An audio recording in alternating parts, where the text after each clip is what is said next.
ಸನ್ಮಾನ್ಯ ಗೌರವಾನ್ವಿತ ಕುಲಪತಿಗಳ ಒಂದು ಉದಾರ ಮನಸ್ಸು, ಸ್ಪರ್ಧಾತ್ಮಕ ಪರೀಕ್ಷೆಗಳನ್ನ ನಡೆಸೋದಕ್ಕೆ ಅವ್ರದ್ದೇ ಆದಂಥ ಸಾಮಾಜಿಕ ಬದ್ಧತೆ, ಸಾಮಾಜಿಕವಾದಂಥ ಕಳಕಳಿ, ಈ ಎಲ್ಲ ಕಾರಣದಿಂದ ಇವತ್ತು ನೀವೆಲ್ಲ ಇಷ್ಟೊಂದು ಗೌರವಯುತವಾಗಿ ಸಾಹೇಬರು ಮೊದಲನೇ ದಿನವೇ ಹೇಳಿದರು, ನೀವು ಬಂದಾಗ ಹೇಗಿದ್ರಿ ಹೋಗೋನಾಗ ಹೇಗೆ ಹೋಗ್ತಾ ಇದ್ದೀರಿ, ಅದು ಭಾಳ ಮುಖ್ಯ ನನಗೆ ಅಂತ ಹೇಳ್ತಾಯಿದ್ರು. ಒಂದು ನಿಮಗೆ ಅಲ್ಲಿಂದ ಬರ್ತಂಥ ಇಡೀ ರಾಜ್ಯದಿಂದ ಎಲ್ಲ ಕಡೆಯಿಂದ ಬಂದಂಥವ್ರಿಗೆ ಒಂದು ಹಾಸ್ಟೆಲ್ ಆಗಬೇಕಾಗಿತ್ತು ಉತ್ತರ ಕರ್ನಾಟಕದ ಭಾಗದ ವಿದ್ಯಾರ್ಥಿಗಳಿಗೆ. ಅದೊಂದು ಸಾಹೇಬ್ರ ಕಾಲದಲ್ಲಿ ಆಗಿದ್ದರೆ ಭಾಳ ಚೆನ್ನಾಗಿರೋದು. ಎರಡನೇದಾಗೇನು ಅಂತ ಅಂದರೆ ಲೈಬ್ರರಿ, ಅತ್ಯುತ್ತಮ ಲೈಬ್ರರಿ ಅದನ್ನು ಇದು ಮಾಡಿಕೊಟ್ರು. 10 ಲಕ್ಷ ರೂಪಾಯಿನ ಬುಕ್ಕನ್ನು ತೆಗೆದು ಈ ಇದಕ್ಕಾಗೇ ಸ್ಪರ್ಧಾತ್ಮಕ ಪರೀಕ್ಷೆಗಳಿಗೆ ಅಂತ ನೀವು ಎಷ್ಟರ ಮಟ್ಟಿಗೆ ಉಪಯೋಗಿಸ್ಕೊಳ್ಳೋದ್ರ ಮೇಲೆ ಹೋಯ್ತದೆ.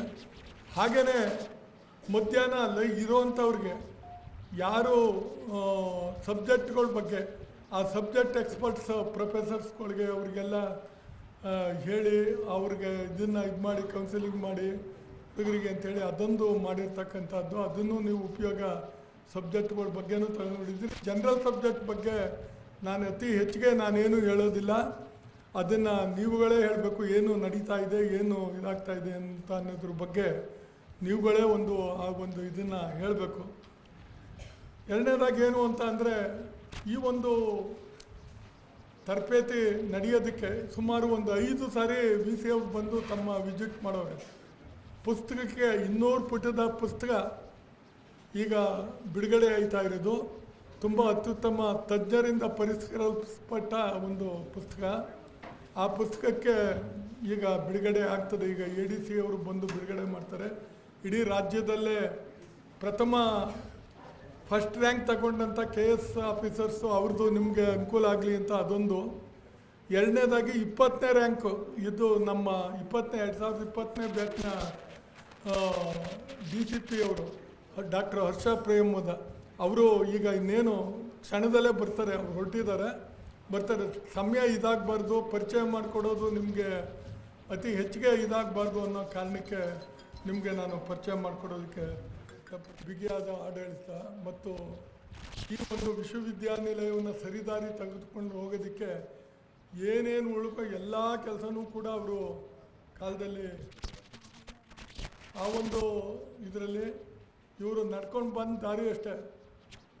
ಸಹಾಯಕ ಪ್ರಾಧ್ಯಾಪಕರಾಗಿ, ವಿಭಾಗದ ಮುಖ್ಯಸ್ಥರಾಗಿ, ಪರೀಕ್ಷಾಂಗ ಕುಲಸಚಿವರಾಗಿ, ಆಡಳಿತ ಕುಲಸಚಿವರಾಗಿ, ದಾವಣಗೆರೆ ಯೂನಿವರ್ಸಿಟಿ ವೈಸ್ ಚಾನ್ಸಲರ್ ಆಗಿ, ನಂತರ ನಮ್ಮ ಕರ್ನಾಟಕ ರಾಜ್ಯ ಮುಕ್ತ ವಿಶ್ವವಿದ್ಯಾನಿಲಯದ ವೈಸ್ ಚಾನ್ಸಲರ್ ಆಗಿ ಭಾಳ ಕಾಲ ಮೈಸೂರಿನವರು. ಈಗ ಸಾಹೇಬ್ರಿಗೆ ಹೇಳ್ತಾ ಇದ್ದೆ, ಸರ್ ತಮ್ಮ ಇದು ಗೊತ್ತಾಗಬೇಕಾದ್ರೆ ಇನ್ನು ಮುಂದೆ ಏನೇನು ಇದಾಯ್ತು, ಆಗ ನಿಮ್ಮ ಸರ್ ಇದ್ದಾಗ ಇಷ್ಟೆಲ್ಲ ಆಯ್ತಿತ್ತು, ಹೌದಾ ಇಷ್ಟೆಲ್ಲ ಇದಾಯ್ತಿತ್ತು ಅನ್ನೋದ್ರ ಬಗ್ಗೆ ಇದಾಯ್ತು ಅಂತೇಳಿ. ಇಷ್ಟೆಲ್ಲ ಕಾರಣದ ಜೊತೆಗೆ ಏನು ನಡೀತು ಅನ್ನೋದ್ರ ಬಗ್ಗೆ ಯಾರೋ ಒಬ್ಬರು ಹೆಣ್ಮಕ್ಳಿಂದ ಒಬ್ಬರು ಗಂಡು ಮಕ್ಕಳಿಂದ ಒಬ್ಬರು ಸಾಹೇಬರು ಇಲ್ಲಿ ಇಷ್ಟು ಫ್ರೀಯಾಗಿ ಕೂತ್ಕೊಳ್ಳೋಕೆ ಟೈಮೇ ಇರೋದಿಲ್ಲ ಅವ್ರಿಗೆ. ಯಾರು ಒಬ್ಬರು ಬಂದು ಈಗ ಮಾತಾಡಿರ್ತೀರ, ಬನ್ನಿ. ನಾನು ಬೇಸಿಕಲಿ ಪತ್ರಿಕೋದ್ಯಮದಲ್ಲಿ ಕೆಲಸ ಮಾಡಿದ್ದು. ಪತ್ರಕರ್ತರಿಗೆ ಮುಖ್ಯವಾಗಿರಬೇಕಾದಂಥ ಗುಣಲಕ್ಷಣ ಏನು ಅಂತಂದರೆ, ನಾವು ರಾಜಕಾರಣಿಗಳ ಜೊತೆ ಜಾಸ್ತಿ ಒಡನಾಟ ಇಟ್ಕೋಬೇಕು. ನಮಗೆ ಜ್ಞಾನದ ಹಸಿವಿರಬೇಕು. ಸಾಹಿತ್ಯ, ಶಿಕ್ಷಣ ಇಂಥವ್ರ ಜೊತೆ ನಾವು ಹೋಗ್ಬೇಕಾಗತ್ತೆ.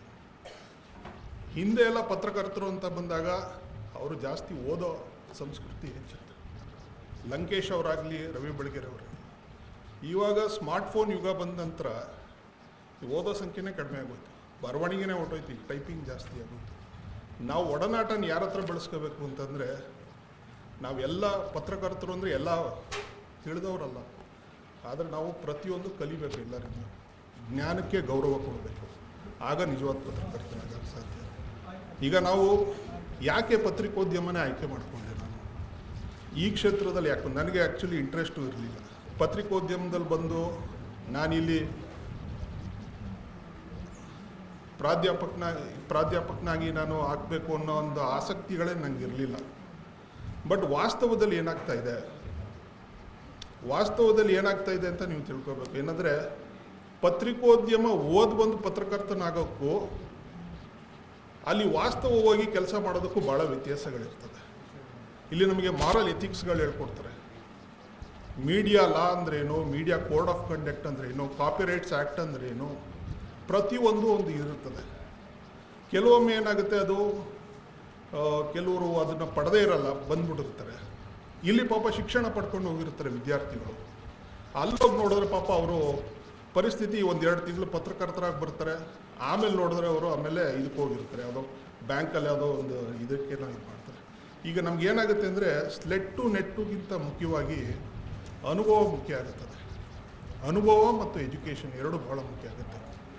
ಆ ದೃಷ್ಟಿಯಿಂದ ಪ್ರಾಧ್ಯಾಪಕನಾಗಬೇಕು ಅನ್ನೋ ಉದ್ದೇಶದಿಂದ ನಾನು ಈ ಒಂದು ಆಯ್ಕೆ ತಗೊಂಡೆ. ನನ್ನ ಬಿಡುವಿನ ಸಮಯದಲ್ಲೂ ಕೂಡ ನಾನು ಆ ಕೆಲಸ ಮಾಡಿದೆ. ನನಗೆ ಭಾಳ ಸಂತೋಷ ಕೊಟ್ಟಿದ್ದೇನಪ್ಪ ಅಂದರೆ ಇಲ್ಲಿ ನಡೆದಂಥ 1-2-3 ಕಾರ್ಯಕ್ರಮಗಳು ಕೂಡ ಅದನ್ನು ಕೂಡ ವರದಿ ಮಾಡಿದೆ. ಸೊ ಹಾಗಾಗಿ ನಾವು ಹೇಳೋದೇನೆಂದರೆ, ನಮ್ಮ ಸರ್ ಹೇಳ್ತಾಯಿದ್ರು, ಯಾವಾಗಲೂ ಕೂಡ ನಾಲೆಡ್ಜ್ ಅನ್ನೋದು ತುಂಬ ಇರಬೇಕು. ನಾನು ಕೂಡ ಇಲ್ಲಿ ಬಂದರೆ ನಾನು ಪತ್ರಕರ್ತ ಹಂಗೆ ಹಿಂಗೆ ಅಂತ ಏನೂ ಬರೆಯಲ್ಲ. ನಾನು ಶಿಕ್ಷಕರುಗಳು, ನಾನು ಪತ್ರಕರ್ತನಾಗಿರೋಕ್ಕೆ ಇಷ್ಟ ಇಲ್ಲ ಸರ್, ನಾನೊಬ್ಬ ಸ್ಟೂಡೆಂಟ್ ಆಗಿರೋಕ್ಕೆ ಇಷ್ಟಪಡ್ತೀನಿ ಯಾವಾಗಲೂ ಕೂಡ. ಮತ್ತು ಕಲಿಯೋದ್ರ ಕಡೆ ನಾನು ಜಾಸ್ತಿ ಫೋಕಸ್ ಕೊಡ್ತಾ ಹೋಗ್ತೀನಿ. ಅದಕ್ಕೆ ಹೇಳ್ತಾರೆ, ಅಜ್ಞಾನಿ ಎಂದರಿಯುವುದು ಜ್ಞಾನದ ಮೊದಲ ಹೆಜ್ಜೆ ಅಂತ ಕನಕದಾಸರು ಹೇಳ್ತಾರೆ ಮಾತನ್ನು. ಮೊದಲು ನಾವು ಎಷ್ಟೇ ತಿಳ್ಕೊಂಡ್ರೂ ಕೂಡ ಕಲಿಯೋದು ಸಾಕಷ್ಟು ಇದ್ದೇ ಇರುತ್ತೆ. ಸೊ ಆ ನಿಟ್ಟಿನಲ್ಲಿ ಇದೊಂದು ನಮ್ಮ ಪ್ರಕ್ರಿಯೆ ನಾವು ಮಾಡಬೇಕು. ಸೊ ಮಾಡ್ತಾ ಇದ್ದೀನಿ. ಮುಂದಿನ ದಿನಗಳಲ್ಲಿ ನನಗೊಂದು ಆಸೆ ಏನಂದರೆ, ಬರುವಂಥ ದಿವಸಗಳಲ್ಲಿ ಒಳ್ಳೆಯ ವಿದ್ಯಾವಂತ ಪತ್ರಕರ್ತರು, ಸಮಾಜಕ್ಕೆ ಒಳ್ಳೆಯ ಪತ್ರಕರ್ತರುಗಳನ್ನು ನಾವು ಪ್ರೆಸೆಂಟ್ ಮಾಡಬೇಕು. ಆಗ ನಾವು ಪ್ರೆಸೆಂಟ್ ಮಾಡಬೇಕು ಅಂದರೆ ಶಿಕ್ಷಣ ಸಂಸ್ಥೆಯಲ್ಲಿ ನಾವು ಪ್ರಾಧ್ಯಾಪಕರಾಗಿ ಕೆಲಸ ಮಾಡಬೇಕು.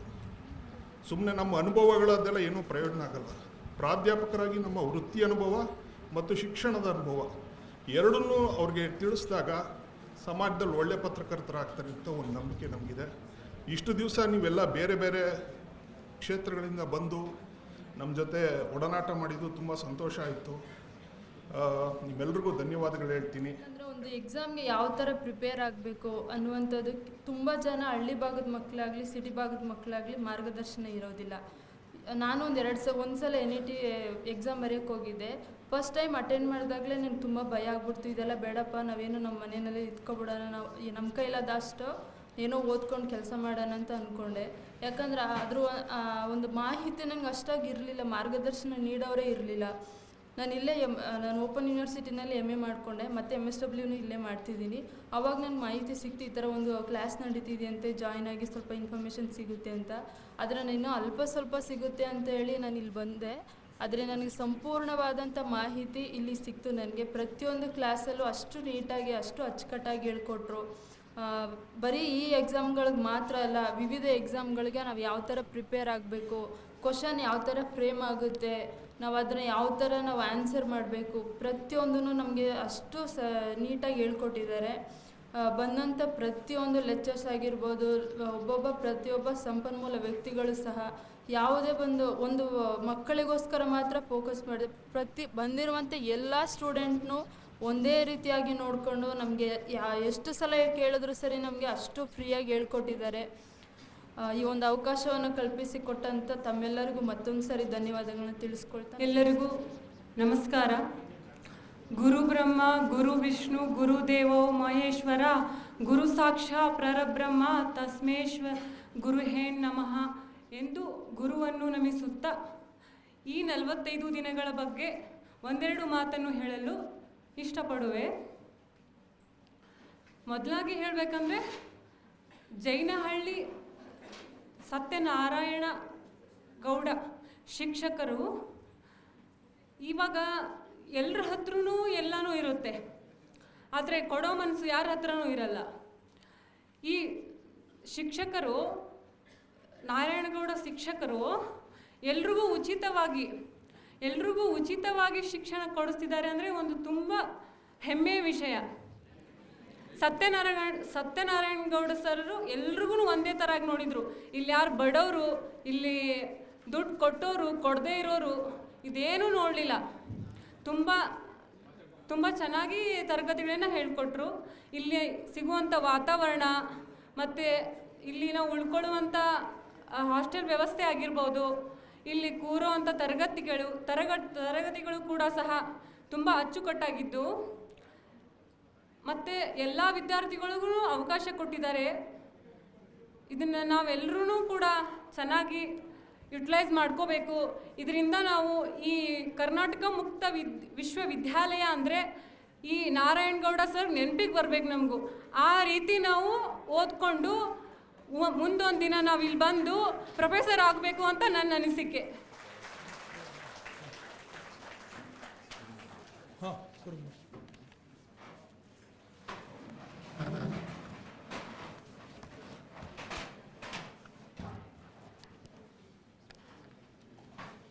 ಎಲ್ರಿಗೂ ನಮಸ್ಕಾರಗಳು. ಕರ್ನಾಟಕ ರಾಜ್ಯ ಮುಕ್ತ ವಿಶ್ವವಿದ್ಯಾನಿಲಯದ ಕರ್ನಾಟಕ ರಾಜ್ಯ ಮುಕ್ತ ವಿಶ್ವವಿದ್ಯಾನಿಲಯ ಸ್ಪರ್ಧಾತ್ಮಕ ಪರೀಕ್ಷಾ ತರಬೇತಿ ಕೇಂದ್ರ ಹಮ್ಮಿಕೊಂಡಿರುವಂಥ ಕೆಸೆಟ್ ಮತ್ತು UGC ನೆಟ್ ಪರೀಕ್ಷೆಗಳ ತರಬೇತಿ ಶಿಬಿರದ ಸಮಾರೋಪ ಸಮಾರಂಭದಲ್ಲಿ ನಾವು ಆಗಮಿಸಿದ್ದೇವೆ. ಈ ತರಬೇತಿ ಕಾರ್ಯಕ್ರಮ 12ನೇ ತಾರೀಕಿನಿಂದ ಆರಂಭವಾಗಿ ಇಂದಿಗೆ 45 ದಿನಗಳ ಕಾಲವಾದ ಸುದೀರ್ಘ ತರಬೇತಿ ಕಾರ್ಯಕ್ರಮವನ್ನು ಆಯೋಜನೆ ಮಾಡಿದ್ವಿ. ನಮ್ಮ ವಿಶ್ವವಿದ್ಯಾನಿಲಯದ ತರಬೇತಿ ಕೇಂದ್ರ ಭಾಳ ವಿಶಿಷ್ಟವಾದಂತಹ ಒಂದು ತರಬೇತಿ ಕೇಂದ್ರ.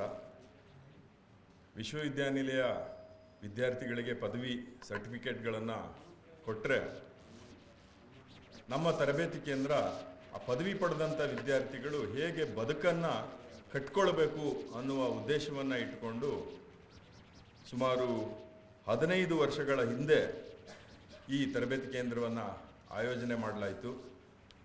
ಇದುವರೆಗೆ ಸುಮಾರು 78 ತರಬೇತಿಗಳು ಜರುಗಿದೆ, ಭಾಳ ಯಶಸ್ವಿಯಾಗಿ ಜರುಗಿದೆ.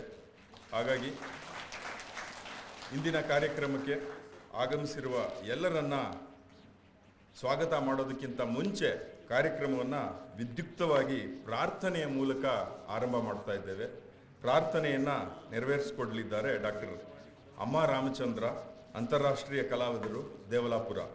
ಇರಬೇಕು ಇರುವಂತೆ ತೊರೆದು ಸಾವಿರ ಚಿಂತೆ, ಮಳೆ ಸುರಿಸಿ ಹಗುರಾದ ಮುಗಿಲಿನಂತೆ, ಮಳೆ ಸುರಿಸಿ ಹಗುರಾದ ಮುಗಿಲಿನಂತೆ, ಮಳೆ ಸುರಿಸಿ ಹಗುರಾದ ಮುಗಿಲಿನಂತೆ.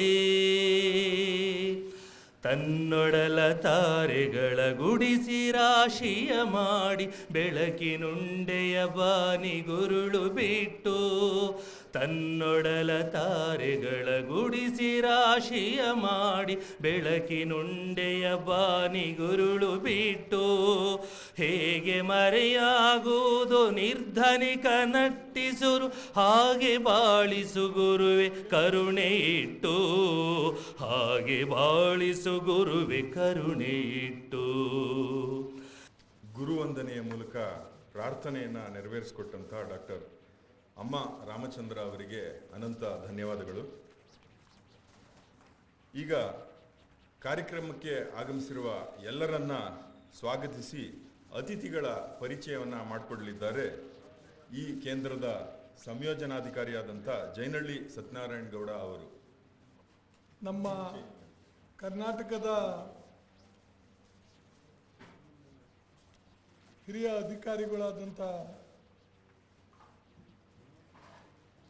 ಡಾಕ್ಟರ್ ರಕ್ಷಾ ಪ್ರಿಯಮ್ಮದ ಅವರು 2020ನೇ ಬ್ಯಾಚ್ನ IPS ಅಧಿಕಾರಿಗಳು, ಕರ್ನಾಟಕ ಕೇಡರ್ ಇದರಲ್ಲಿ ಆಯ್ಕೆ ಆದಂಥವರು. ಇನ್ನೊಬ್ಬರು ಇಡೀ ಕರ್ನಾಟಕಕ್ಕೆ ಫಸ್ಟ್ ರ್ಯಾಂಕ್ KS ಅಲ್ಲಿ ನಮ್ಮ ಐಶ್ವರ್ಯ ರಾಮಾರಾಧ್ಯ ಮೇಡಮ್ನವರು. ನಮ್ಮ ಮೈಸೂರು ಜಿಲ್ಲೆಯ ಅಪರ ಜಿಲ್ಲಾಧಿಕಾರಿಗಳಿಗೆ ಹಿರಿಯ KS ಅಧಿಕಾರಿ. ಈ ಇಬ್ಬರು ಅಧಿಕಾರಿಗಳನ್ನ ನಮ್ಮ ಕರ್ನಾಟಕ ರಾಜ್ಯ ಮುಕ್ತ ವಿಶ್ವವಿದ್ಯಾಲಯ ಪರವಾಗಿ ವೈಯಕ್ತಿಕವಾಗಿ ಗೌರವಪೂರ್ವಕವಾಗಿ ನಾನು ಸ್ವಾಗತವನ್ನು ಕೊಡ್ತೇನೆ. ಆತ್ಮೀಯ ಯುವ ಮಿತ್ರರೇ, ನಾನು ನಮ್ಮ ವೈಸ್ ಚಾನ್ಸಲರ್ ಬಗ್ಗೆ ದಿನ ನಾನು ಹೇಳ್ತಲೇ ಇದ್ದೀನಿ. ಅವರ ಇದ್ರ ಬಗ್ಗೆ ಎಲ್ಲ ನಾನು ಈಗ ಯಾವುದನ್ನೂ ಹೇಳಕ್ಕೆ ಹೋಗಿಲ್ಲ. ಹೇಳಿದರೆ ಜಗಳಕ್ಕೆ ಬಿದ್ದುಬಿಡ್ತಾರೆ ಇಲ್ಲಿ ಮುಂಗಡೆ ಕೂತಿರೋರೆಲ್ಲ. ಅದರಿಂದ ಈಗ ಎಲ್ಲ ಗೊತ್ತಿರೋ ಅಂಥದ್ದು ನಮ್ಮ ಮಕ್ಕಳಿಗಂತೂ ಎಲ್ಲ ಪ್ರೊಫೆಸರ್ ಆಗಿರೋರು ಎಲ್ಲ ತಿಳ್ಕೊಂಡಿದ್ದೀರಿ. ಎಷ್ಟು ಅಧ್ಯಯನ ಪೀಠಕ್ಕೆ ನಿಮಗೆ 2 ಅಧ್ಯಯನ, ಬಾಬು ಜಗಜೀವನರಾಮ್ ಅಧ್ಯಯನ ಪೀಠ, ಅಂಬೇಡ್ಕರ್ ಅಧ್ಯಯನ ಪೀಠದ ಕಾರ್ಯಕ್ರಮಕ್ಕೆ 2ಕ್ಕೆ ಇದು ಮಾಡಿದ್ದೀರಿ. ಇನ್ನು ಉಳಿದ ಕೆಂಪೇಗೌಡ ಅಧ್ಯಯನ ಪೀಠ, ಬಸವ ಅಧ್ಯಯನ ಪೀಠ, ಕೃಷ್ಣರಾಜ ಒಡೆಯರವರ ಅಧ್ಯಯನ ಪೀಠ, ಅಕ್ಕಮಹಾದೇವಿ ಅಧ್ಯಯನ ಪೀಠ, ಹೀಗೆ ಅನೇಕ ಅಧ್ಯಯನ ಪೀಠಗಳನ್ನ ಮತ್ತು ಇದು ಮಾಡಿ ಪ್ರತಿಯೊಬ್ಬರು ಪ್ರೊಫೆಸರ್ಗೂ ನೀವು ಕೆಲಸ ಮಾಡಿ ನಿಮಗೆ ಇದಂತ ನಿಮಗೆ 1 ಲಕ್ಷ ಒಬ್ಬೊಬ್ಬರಿಗೂ ನಾವು ಕೊಡ್ತೀವಿ, ನೀವು ರಿಸರ್ಚ್ ಮಾಡಿ ಅಂತ. ರಿಸರ್ಚ್ ಸ್ಟೂಡೆಂಟ್ಸ್ ಇವತ್ತು PhD ಮಾಡ್ತಾ ಇರೋರು ನಮ್ಮ ಯೂನಿವರ್ಸಿಟಿಲೇ 400 ಜನ PhD ಮಾಡ್ತಾ ಇದ್ದಾರೆ. ಆ ಒಂದು ಇದಕ್ಕೆ ಅವಕಾಶ ಮಾಡಿಕೊಟ್ಟಂಥವ್ರು ಪ್ರೊಫೆಸರ್ ಶರಣಪ್ಪ ಅಲ್ತೆಯವರು. ಈಗಾಗಲೇ ನೀವೆಲ್ಲ ನೋಡಿದ್ದೀರಿ, ಅದ್ರ ಬಗ್ಗೆ ನಾನೇನು ಮಾತಾಡೋದಿಲ್ಲ. ನಮ್ಮ ಯೂನಿವರ್ಸಿಟಿಗೆ ರ್ಯಾಂಕ್ ತಗೊಂಡಿರೋದು, ನ್ಯಾಕಾರ್ಡಿಯೇಷನ್ಸ್ ಮಾಡಿರೋವಂಥದ್ದು, NIRF ರ್ಯಾಂಕ್ ತಗೊಂಡಿರೋವಂಥದ್ದು. ನಂತರ ಎಲ್ಲ ಇದಕ್ಕೂ ಹಿಂದೆ ನಿಂತಿರ್ತಕ್ಕಂಥ ಈ ಶಬರಿಯ ಅಲ್ಲ ಅಹಲ್ಯ ಕಲ್ಲಾಗಿ ಬಿದ್ದಾಗ ಅದಕ್ಕೆ ಮೋಕ್ಷ ತೋರಿಸ್ತಾರೆ. ಹಂಗೆ 2013-14ರಿಂದ ಇರಲೇ ಇಲ್ಲ. ಇದು 90,000 ವಿದ್ಯಾರ್ಥಿಗಳಿಗೆ ಪದವಿ ಸಿಕ್ಕಿರಲಿಲ್ಲ. ಆ ಪದವಿ ಸಿಕ್ಕಂಗೆ ಮಾಡಿದಂಥವ್ರು ಎಲ್ಲ ಈ ಎಲ್ಲ ಕಾರಣದಿಂದ ನಮಗೆ ಅತ್ಯಂತ ಗೌರವಾನ್ವಿತರಾಗಿ ಕಾಣ್ತಾ ಇರ್ತಕ್ಕಂಥವ್ರು ಪ್ರೊಫೆಸರ್ ಹಲ್ಸೆಯವರು. ಆ ಒಂದು ಅವ್ರನ್ನ ನಾನು ಗೌರವಪೂರ್ವಕವಾಗಿ ನಾನು ಈ ಒಂದು ಇದಕ್ಕೆ ಕಾರಣಕರ್ತರಾಗಿ ಅವರು ಎಲ್ಲ ಇದಕ್ಕೂ ನಮಗೆ ಮಾಡಿಕೊಂಡು ಬರ್ತಾಯಿದ್ದಾರೆ. ಅವ್ರಿಗೆ ನಾನು ಸ್ವಾಗತವನ್ನು ಕೊಡ್ತೇನೆ. ಈಗ ಸ್ನೇಹಿತರೆ, ನಮಗೆ ಭಾಳ ಮುಖ್ಯವಾಗಿ ಬಂದಿರ್ತಕ್ಕಂಥವ್ರು, ನಿಮಗೆಲ್ಲ ಇನ್ಸ್ಪೈರಿಟಿ ಆಗಿರುವಂಥವ್ರು ಡಾಕ್ಟರ್ ಹರ್ಷ ಪ್ರಿಯಮ್ಮದ ಅವರು. ಡಾಕ್ಟರ್ ಹರ್ಷ ಪ್ರಿಯಮ್ಮದ ಅವರು ಜಾರ್ಖಂಡ್ ಸ್ಟೇಟ್ನವರು, ಜಾರ್ಖಂಡ್ ಇದರಲ್ಲಿ ಗೌರವಾನ್ವಿತರಾದ ಡಾಕ್ಟರ್ D. ಕುಮಾರ್ ಅವರು, ಡಾಕ್ಟರ್ ರೇಖಾ ನಾಯಕ್ ದಂಪತಿಗಳ ಸುಪುತ್ರಿಯರು. 1ನೇಂದ 10ನೇ ತರಗತಿವರೆಗೆ ಕಾರ್ಮೆಲ್ ಧನಬಾದ್ ಜಾರ್ಖಂಡಲ್ಲಿ ಅವರು ಮುಗಿಸಿದ್ರು. 12ನೇ ತರಗತಿಯನ್ನು ಡೆಲ್ಲಿ ಪಬ್ಲಿಕ್ ಸ್ಕೂಲ್ನಲ್ಲಿ ಮುಗಿಸಿದ್ರು, ಬಕೋಡ ಇದರಲ್ಲಿ. 12-18ರಿಂದ MBBS ಪದವಿಯನ್ನು ಪಾಟ್ನಾ ವೈದ್ಯಕೀಯ ಕಾಲೇಜಲ್ಲಿ ಮುಗಿಸಿದ್ರು, MBBS ಪದವಿಯನ್ನು. ಅದಾದಮೇಲೆ 2019ರಲ್ಲಿ ನಾಗರಿಕ ಸೇವಾ ಪರೀಕ್ಷೆ ಇದನ್ನು ಮಾಡಿದರು. 2020ನೇ ಬ್ಯಾಚಲ್ಲಿ ಇಡೀ ಇಂಡಿಯಾಕ್ಕೆ 165ನೇ ರ್ಯಾಂಕನ್ನು ಪಡೆದು ಅವರು IPS ಪಾಸ್ ಮಾಡಿದರು. ಸಹಾಯಕ ಪೊಲೀಸ್ ಅಧೀಕ್ಷಕರು ಕಾರ್ಕಳ, ಉಡುಪಿ ಜಿಲ್ಲೆ. ಸಹಾಯಕ ಪೊಲೀಸ್ ಅಧೀಕ್ಷಕರಾಗಿ CID ಇದು ಬೆಂಗಳೂರು. ಈಗ ಪ್ರಸ್ತುತ ಭಾಳ ಅತ್ಯಂತ ಮುಖ್ಯವಾಗಿ ಲಾ ಆ್ಯಂಡ್ ಆರ್ಡರ್ಸ್, ಕಾನೂನು ಮತ್ತು ಸುವ್ಯವಸ್ಥೆಯ DCP ಅವರಾಗಿ ಮೈಸೂರಿನಲ್ಲಿ ಕರ್ತವ್ಯವನ್ನು ಅತ್ಯಂತ ಪ್ರಾಮಾಣಿಕವಾಗಿ ಕೆಲಸವನ್ನು ದಕ್ಷತೆಯಿಂದ ಕೆಲಸ ಮಾಡಿ, ಪ್ರಾಮಾಣಿಕತೆ ಒಂದೇ ಇದ್ರೆ ದಕ್ಷತೆಯಿಂದ ಅವರು ಕೆಲಸವನ್ನು ಮಾಡ್ಕೊಂಡು ಅವ್ರಿಗೆ ನಾನು ಗೌರವಪೂರ್ವಕವಾಗಿ ಸ್ವಾಗತವನ್ನು ಕೊಡ್ತೇನೆ. ಹಾಗೆ ಒಂದು 2014ನೇ ಬ್ಯಾಚ್ನ KPSC ಗೆಜೆಟೆಡ್ ಪ್ರೊಬೇಷನರ್ಸಲ್ಲಿ ಇಡೀ ರಾಜ್ಯಕ್ಕೆ ಫಸ್ಟ್ ರ್ಯಾಂಕ್ ತಗೊಂಡಂಥವರು ಮೇಡಮ್ ಐಶ್ವರ್ಯ ಅವರು. ನಮ್ಮ ಮೈಸೂರಿನವರೇ ಅನ್ನೋದು ಒಂದು ಹೆಮ್ಮೆ ವಿಷಯ. SLCಯಲ್ಲಿ 4ನೇ ರ್ಯಾಂಕ್ ಪಡೆದರು, PUCಯಲ್ಲಿ 6ನೇ ರ್ಯಾಂಕ್ ಪಡೆದರು. ನ್ಯಾಷನಲ್ ಇನ್ಸ್ಟಿಟ್ಯೂಟ್ ಆಫ್ ಇಂಜಿನಿಯರಿಂಗ್ ಕಾಲೇಜಲ್ಲಿ NIE ಇಂಜಿನಿಯರಿಂಗ್ ಕಾಲೇಜು ನಮ್ಮ ಇಂಡಿಯಾದ ಒಂದು ಪ್ರತಿಷ್ಠಿತ ಕಾಲೇಜು. ಅದರಲ್ಲಿ ಕಂಪ್ಯೂಟರ್ ಸೈನ್ಸ್ BEನಲ್ಲಿ ಟಾಪರ್, ಇಡೀ ಈ ಕಾಲೇಜ್ಗೆ ಟಾಪರ್ ಆಗಿ ಹೊರಹೊಮ್ಮಿದ್ರು.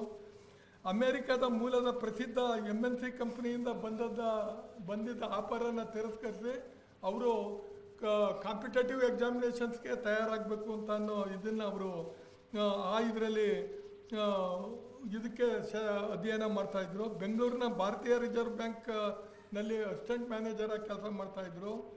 ನಾಗರಿಕ ಸೇವಕರಿಗೆ ಮೊದಲನೇ ಯತ್ನದಲ್ಲೇ ಇಡೀ ರಾಜ್ಯಕ್ಕೆ ಫಸ್ಟ್ ರ್ಯಾಂಕನ್ನು ಅವರು ತೆಗೆದುಕೊಂಡ್ರು. ಅವ್ರ ತಂದೆ ರಾಮಾರಾಧ್ಯ ಅವರು BO ಆಗಿ ಮೈಸೂರು ಸಿಟಿಯಲ್ಲೇ ಕೆಲಸ ಮಾಡ್ತಾಯಿದ್ರು, ಡಯಟ್ ಸಂಸ್ಥೆಯಲ್ಲಿ ಕೆಲಸ ಮಾಡ್ತಾಯಿದ್ರು. ಶ್ರೀಮತಿ ವಾಣಿಯವರು, ಅವ್ರ ತಾಯಿಯವರು ಸ್ಟೇಟ್ ಬ್ಯಾಂಕ್ ಆಫ್ ಇಂಡಿಯಾದ ಉದ್ಯೋಗಿಯಾಗಿ ಅವರು ಕೆಲಸ ಮಾಡ್ತಾಯಿದ್ರು.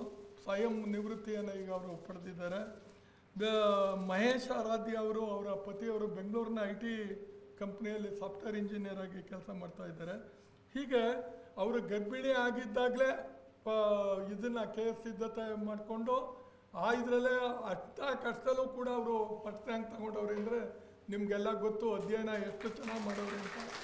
ಹೀಗಾಗಿ ಮೈಸೂರು ಮಹಾನಗರ ಪಾಲಿಕೆಯಲ್ಲಿ ಸೇವೆಯನ್ನು ಇದು ಮಾಡಿದರು. ನಗರಾಭಿವೃದ್ಧಿ ಪ್ರಾಧಿಕಾರದ ಆಯುಕ್ತರು ಮಂಡ್ಯ ಅಲ್ಲಿ ಕೆಲಸ ಮಾಡಿದರು. ಬೆಂಗಳೂರಿನಲ್ಲಿ ವಿಶೇಷ ಜಿಲ್ಲಾಧಿಕಾರಿಗಳಾಗಿ ಕೆಲಸ ಮಾಡಿದರು. ಕೊಡಗು ಜಿಲ್ಲೆಯ ಅಪರ ಜಿಲ್ಲಾಧಿಕಾರಿಗಳಾಗಿ ಕೆಲಸವನ್ನು ಮಾಡ್ತಾಯಿದ್ರು. ಈಗ ಅವರ ತವರು ಜಿಲ್ಲೆಯಾದ ಮೈಸೂರಿನಲ್ಲಿ ಅಪರ ಜಿಲ್ಲಾಧಿಕಾರಿಯಾಗಿ ಅವರು ಕೆಲಸವನ್ನು ಮಾಡ್ತಾರೆ. ಅವ್ರನ್ನೂ ನಾನು ಭಾಳ ಗೌರವಪೂರ್ವಕವಾಗಿ ಸ್ವಾಗತವನ್ನು ಕೊಡ್ತೇನೆ. ಹಾಗೆ ನಮ್ಮ ಕುಲಸಚಿವರಾದ ಪರೀಕ್ಷಾಂಗ ಕುಲಸಚಿವರು, ಕುಲಸಚಿವರ ನಂತರದ ಸ್ಥಾನ ಪರೀಕ್ಷಾಂಗ ಕುಲಸಚಿವ ಸ್ಥಾನ ಅತ್ಯಂತ ಪ್ರಮುಖವಾದ ಸ್ಥಾನ. ಅದರಲ್ಲಿ ಅವರು ಪ್ರೊಫೆಸರ್ ನವೀನ್ ಕುಮಾರ್ ಅವರು, ಆನಂದ್ ಕುಮಾರ್ ಅವರು, ಅವ್ರನ್ನ ನಿಮ್ಮೆಲ್ಲರ ಪರವಾಗಿ ನಾನು ಗೌರವಪೂರ್ವಕ ಸ್ವಾಗತವನ್ನು. ವಿಜ್ಞಾನಿಗಳು, ವಿಜ್ಞಾನ ಪ್ರಾಧ್ಯಾಪಕರಾಗಿ, ಕುಲಸಚಿವರಾಗಿ, ಬೆಂಗಳೂರು ಯೂನಿವರ್ಸಿಟಿ ಕುಲಸಚಿವರಾಗಿ ಅಪಾರವಾದ ಅನುಭವವನ್ನು ಗಳಿಸ್ಕೊಂಡಿರ್ತಕ್ಕಂಥವ್ರು. ಇನ್ನೊಬ್ಬರು ನಮ್ಮ ಬುದ್ಧಿಜೀವಿ ಪ್ರಾಧ್ಯಾಪಕರಾದ ಡಾಕ್ಟರ್ ನಿರಂಜನ್ ರಾಜ್ ಅವರು ಕೂಡ ತುಂಬ ಅತ್ಯುತ್ತಮವಾಗಿ ಹಣಕಾಸು ಅಧಿಕಾರಿಗಳಾಗಿ ಕೆಲಸವನ್ನು ಮಾಡ್ತಾಯಿದ್ದಾರೆ. ಅವ್ರನ್ನೂ ಕೂಡ ನಾನು ಗೌರವಪೂರ್ವಕವಾಗಿ ಸ್ವಾಗತವನ್ನು ಕೊಡ್ತೇನೆ. ನಮ್ಮ ಈ ಎಲ್ಲ ಕಾರ್ಯಕ್ರಮಕ್ಕೆ ಕಾರಣಕರ್ತರಾಗಿ ನಮ್ಮೆಲ್ಲ ಕೆಲಸಕ್ಕೂ ಇದು ಮಾಡಿದಂಥವರು ಸನ್ಮಾನ್ಯ ಗಣೇಶ್ ಕೊಪ್ಪಲ್, ಬೋರಪ್ಪ ಗಣೇಶ್ ಅವರು, ಎರಡನೇರು ಸಿದ್ದೇಶ್ ಹೊನ್ನೂರವರು, ನಮ್ಮ ಸ್ಟುಡಿಯೋದ ಸಿದ್ದೇಗೌಡರು, ನಮ್ಮ ಎಲ್ಲರ ಹೆಸರು ಗೊತ್ತು. ನಮ್ಮ ಆತ್ಮೀಯ ಮಿತ್ರರಾದಂಥ ಎಲ್ಲ ಪತ್ರಿಕಾ ಮಾಧ್ಯಮದ ಹಿರಿಯ ಪತ್ರಿಕೋದ್ಯಮಿಗಳು ಮತ್ತು ಈಗ ತಾನೇ ಕಾಲ್ ಮಡಗಿರೋರು ಯಾರೂ ಬಂದಿಲ್ಲ, ಎಲ್ಲ ನಮ್ಮ ಕಾಲದವ್ರ ಇವರು. ಇನ್ನೊಬ್ಬರು ಪ್ರಶಾಂತ್ ಹುಡುಗ ಬಂದವರೊಬ್ಬರು. ಎಲ್ಲರೂ ನಾನು ಗೌರವಪೂರ್ವಕ ಸ್ವಾಗತವನ್ನು ಕೋರಿ ಈಗ ಕಾರ್ಯಕ್ರಮವನ್ನು ಮುಂದಕ್ಕೆ ಹೊರಿಸ್ಕೊಡ್ಬೇಕು ಅಂತೇಳಿ ಪ್ರೊಫೆಸರ್ ಶೈಲೇಶ್ ರಾಜೇ ಅರಸು ಅವರು, ಮುಖ್ಯಸ್ಥರು ಜರ್ನಲಿಸಮ್ ವಿಭಾಗ, ಅವ್ರನ್ನ ನಾನು ಕೇಳ್ಕೊಳ್ತೇನೆ. ಎಲ್ಲರನ್ನ ಪ್ರೀತಿಯಿಂದ ಸ್ವಾಗತಿಸಿದಂಥ ಸನ್ಮಾನ್ಯ ಜೈನಹಳ್ಳಿ ಸತ್ಯನಾರಾಯಣ ಗೌಡ ಅವರು ಸುಮಾರು 40 ವರ್ಷಗಳಿಂದ ಈ ಕೈಂಕರ್ಯವನ್ನು ನೀಡ್ತಾ ಬಂದಿದ್ದಾರೆ, ಮಕ್ಕಳಿಗೆ ಶಿಕ್ಷಣವನ್ನು ನೀಡ್ತಾ ಬಂದಿದ್ದಾರೆ. ಅವರಿಗೂ ನಿಮ್ಮೆಲ್ಲರ ಪರವಾಗಿ ಧನ್ಯವಾದಗಳು. ಈಗ ಅಧ್ಯಯನ ಪುಸ್ತಕ ಬಿಡುಗಡೆಯನ್ನು ಅಪರ ಜಿಲ್ಲಾಧಿಕಾರಿಗಳಾದಂತಹ ಶ್ರೀಮತಿ ಆರ್ ಐಶ್ವರ್ಯ KS ಇವರು ಬಿಡುಗಡೆ ಮಾಡಿಕೊಡ್ಬೇಕಾಗಿ ಕೋರ್ತಾ ಇದ್ದೇವೆ. ಹಾಗೆ ಮುಖ್ಯ ಅತಿಥಿಗಳು ಸಹ ಅವರೊಂದಿಗೆ ಕೈ ಜೋಡಿಸಬೇಕು.